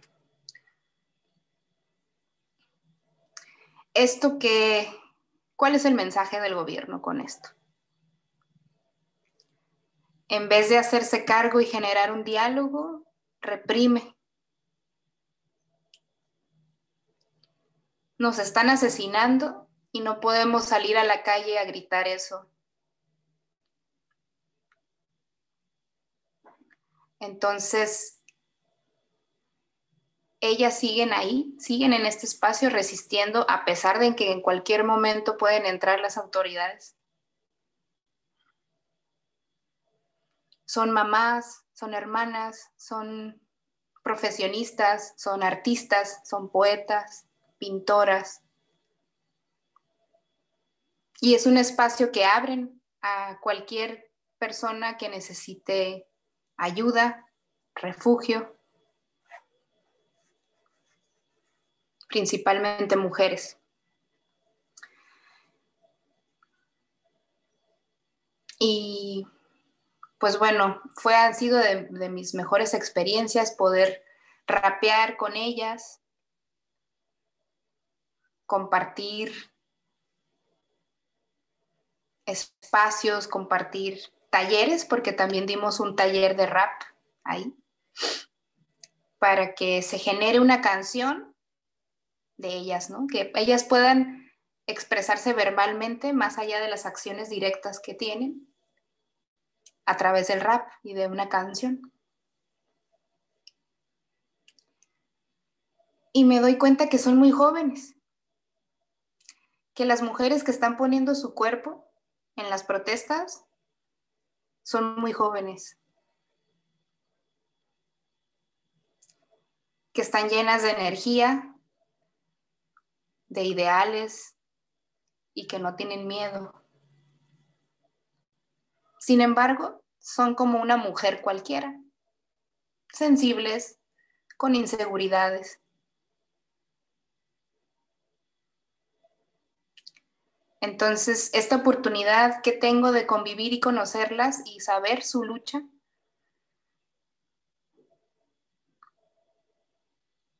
pues me abre, ¿no? Me abre un panorama y me da la oportunidad quizás de hablar sobre lo que sucede como rapera. Ahora, esto sucede en pleno COVID, ¿no? En plena pandemia COVID. Y pues para mí fue muy impresionante porque la lucha sigue, haya COVID o no haya COVID. También entra un poco de dudas, ¿no? En de qué manera voy a apoyar. ¿Qué pasa si estoy yo ahí conviviendo con más mujeres? El miedo al contagio. Pero le tengo más miedo a la muerte por parte del gobierno o de la misoginia. Y para las minorías o para los pueblos en resistencia,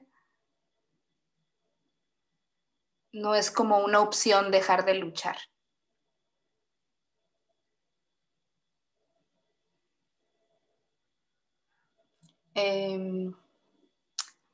Pues yo creo que ya terminaría con lo que les estoy platicando. Sé que hay algunas preguntas por ahí que también me gustaría contestar. Y pues creo que definitivamente el rap es una herramienta de activismo. Así nace y yo creo que así se va a morir. Es algo que tiene tanto impacto en las personas y en las personas jóvenes. A veces no logras que te escuchen. Yo he dado talleres a adolescentes y pues qué aburrido, ¿no? Es como, ay, viene otra vez la maestra a decirme no sé qué y me va a poner a leer. No me gusta leer, en México no nos gusta leer, porque pues educación de mala calidad. Todo lo que parezca escuela lo van a rechazar, aunque tus intenciones sean las mejores. Y a través del rap y del freestyle, del hip hop, he logrado tener una conexión muy profunda con las personas jóvenes y también se sienten escuchadas, escuchados y libres, ¿no? Libres. Entonces, yo pues me siento muy afortunada y privilegiada también de haber tenido acceso, ¿no? Quizás a una educación, porque soy licenciada en sociología, y poder comprender los procesos sociales de lo que está pasando. Y tener herramientas de cómo poder intervenir en los fenómenos sociales o en los grupos.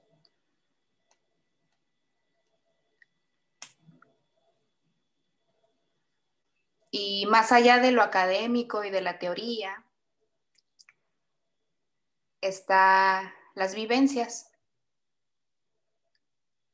y la realidad social, que es como es.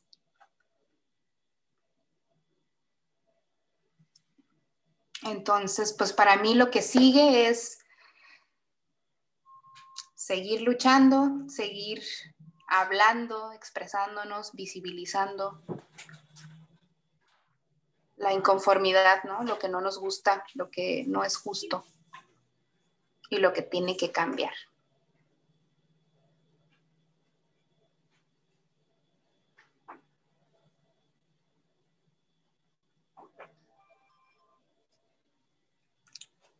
Yeah. So basically, Vero will ask her the questions in Spanish, and then you can translate them to her. Muchas gracias. Gracias por estar con nosotros.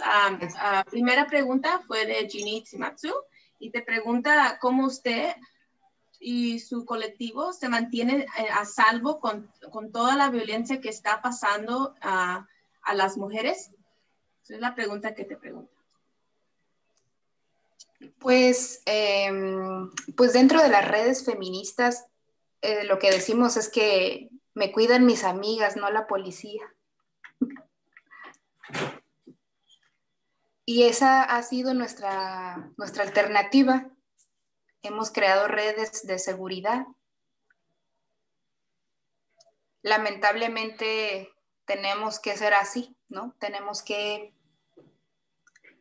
mandar nuestra ubicación, que las demás personas sepan en dónde estamos a través de videos en vivo.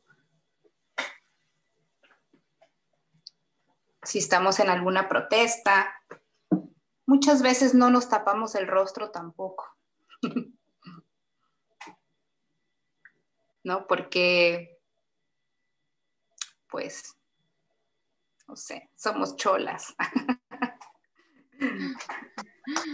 No sé, o sea, a veces me cuestiono que o eres rapera o eres activista, y si eres las dos, una rapera quiere la luz pública para poder hablar, para poder darse a conocer, y una activista depende, ¿no? En ocasiones es mejor mantenerse en el underground, ¿no? O en lo oculto. Y creo que al nosotras fusionar las dos, pues quizás nos tomamos un riesgo, pero a la vez,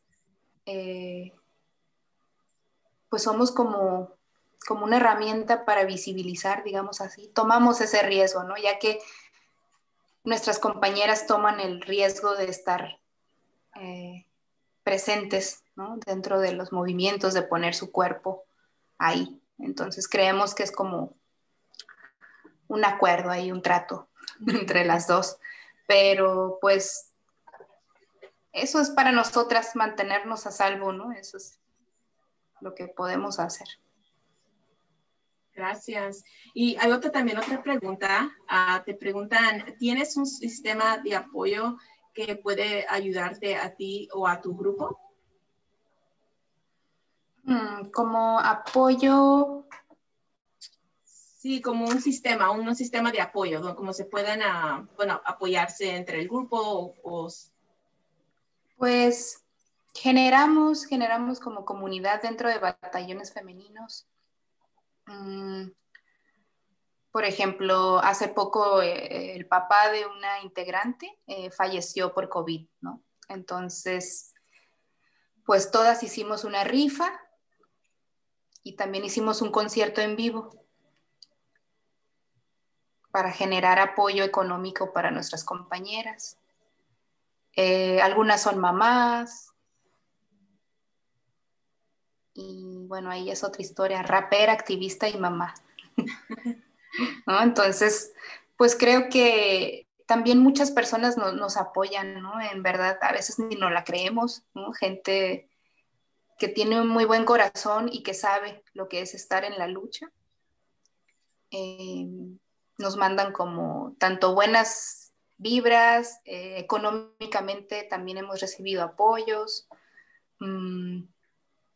difusión de nuestra música, o si estamos en alguna problemática también, ¿no? Le dan difusión a todo esto.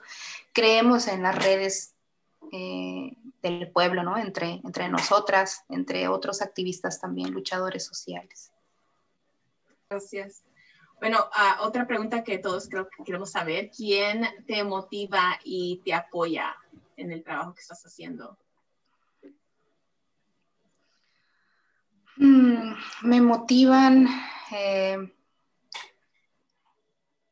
la clase trabajadora, me motivan las madres, las luchadoras sociales, las niñas, ¿no? Nos motiva el saber que las cosas están cambiando, lento, pero el movimiento de las mujeres es algo que parece lento, pero para haber empezado hace que 50 años, vamos por buen camino, ¿no?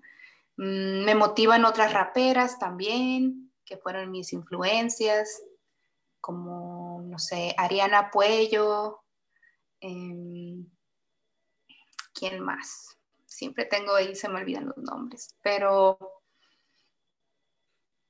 pues sí, ¿no? Las mujeres en general y el movimiento feminista es algo que me mantiene como ahí, ¿no? Que me mantengo la esperanza.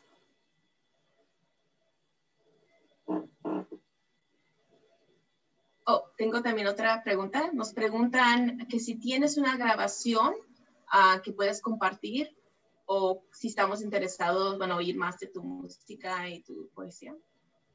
Sí, olvidé ponerlo ahí en las presentaciones, pero pueden encontrar mi música en YouTube como Fémina Fatal, también en SoundCloud y mis redes sociales, también Fémina Fatal en Instagram y en YouTube, no, Facebook. Gracias. Le voy a dar la oportunidad a Gilbert para que, you want to call on Paul? Yeah. And then regresamos con las preguntas. So we have a question from the audience. We're going to unmute him so he can ask it. Again, his name is Paul Demont. So Paul. Service Fixed-Vote lead is we know that there are counties that are traditional Democratic strongholds that still need to report their vote by mail from Philadelphia on. Paul, you there?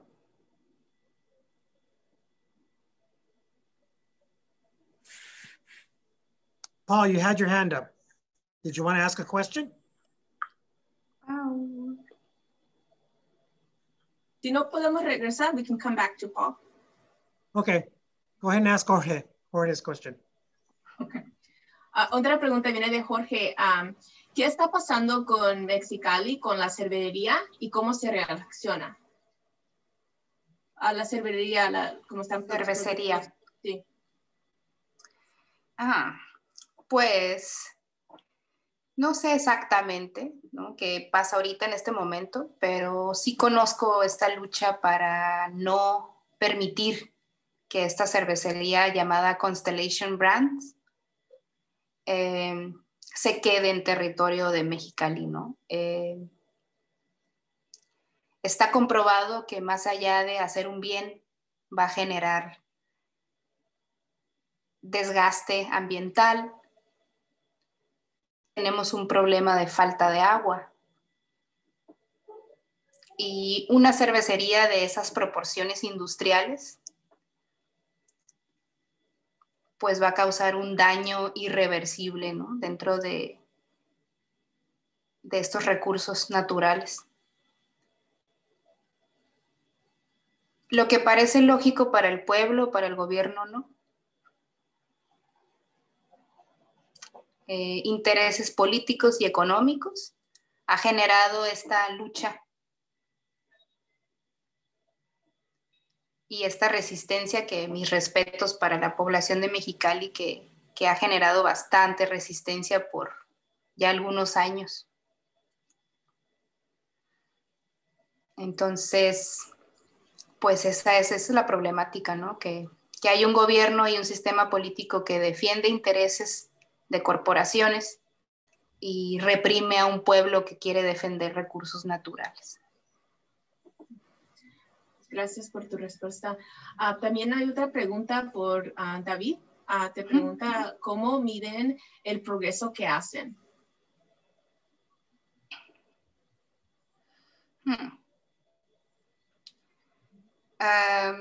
Es muy subjetivo.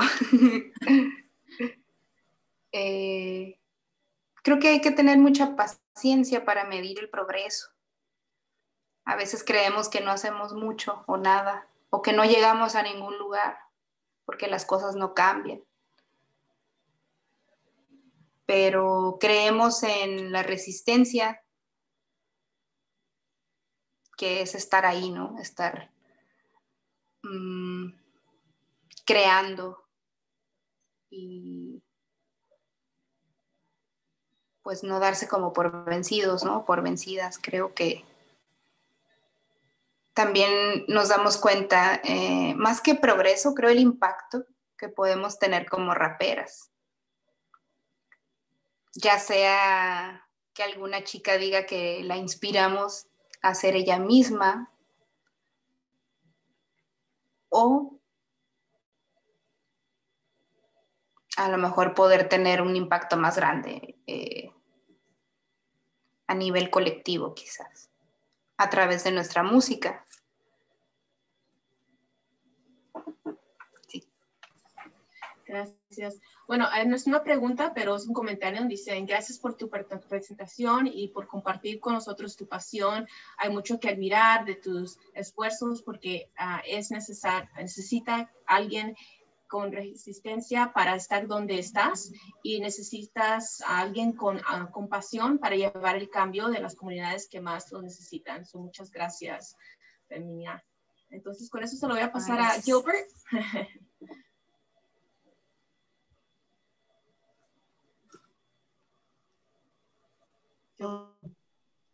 Thank you very much for your participation. Do you have any last words you would like to say before we move on?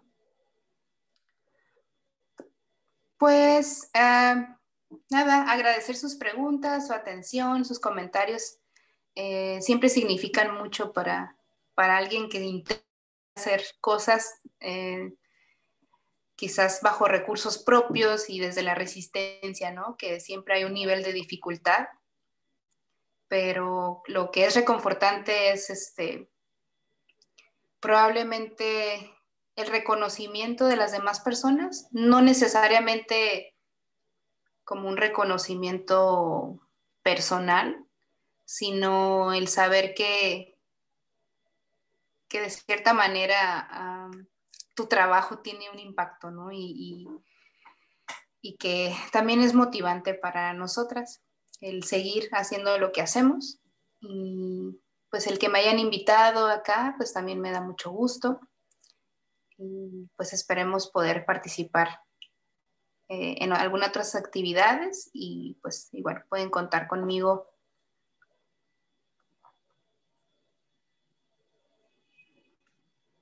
Okay, well, thank you very much.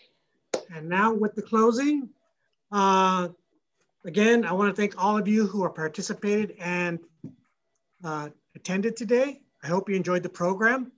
I want to thank our guest speakers, Shancy Mortarell, Candy Lewis,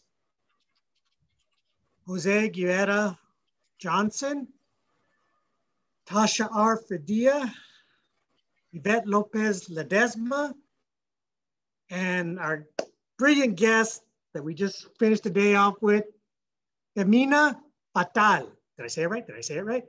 Okay. And our partners and allies in this fight, and a special thanks to those who helped make this summit possible. We hope to see you next week on the 13th. Same bad time, same Zoom link. We hope you walk away with insight on how we can continue to advocate for our communities together across sectors and in innovative ways. So we encourage you to share this with your colleagues about your experience and invite them to come join us next week. You know, it's a free thing, just come join us. And we encourage, and next week we'll be discussing injustice of COVID and alcohol with a special keynote speaker, Dr. Barbara Ferrer, the director of Los Angeles County Department of Public Health, and Richard Zeldabar, president of the Alcohol Justice Board of Directors. We're going to dive into discussing how alcohol being made essential in this time of the pandemic has compromised the quality of life of millions in California. And we look forward to seeing you next week. Please promote this event on your social media. Someone will probably put up all the social media on the chat box, so just look for it on the chat box. We would also appreciate if you would fill out the Survey Monkey and give us some feedback on what you thought of day one. It's also in the chat box. And just share this throughout your networks and let people know what a great time this was, how much you enjoyed it, and how powerful these speakers and these issues are, and how they can get involved too. And again, thank you for attending, and we will see you next week.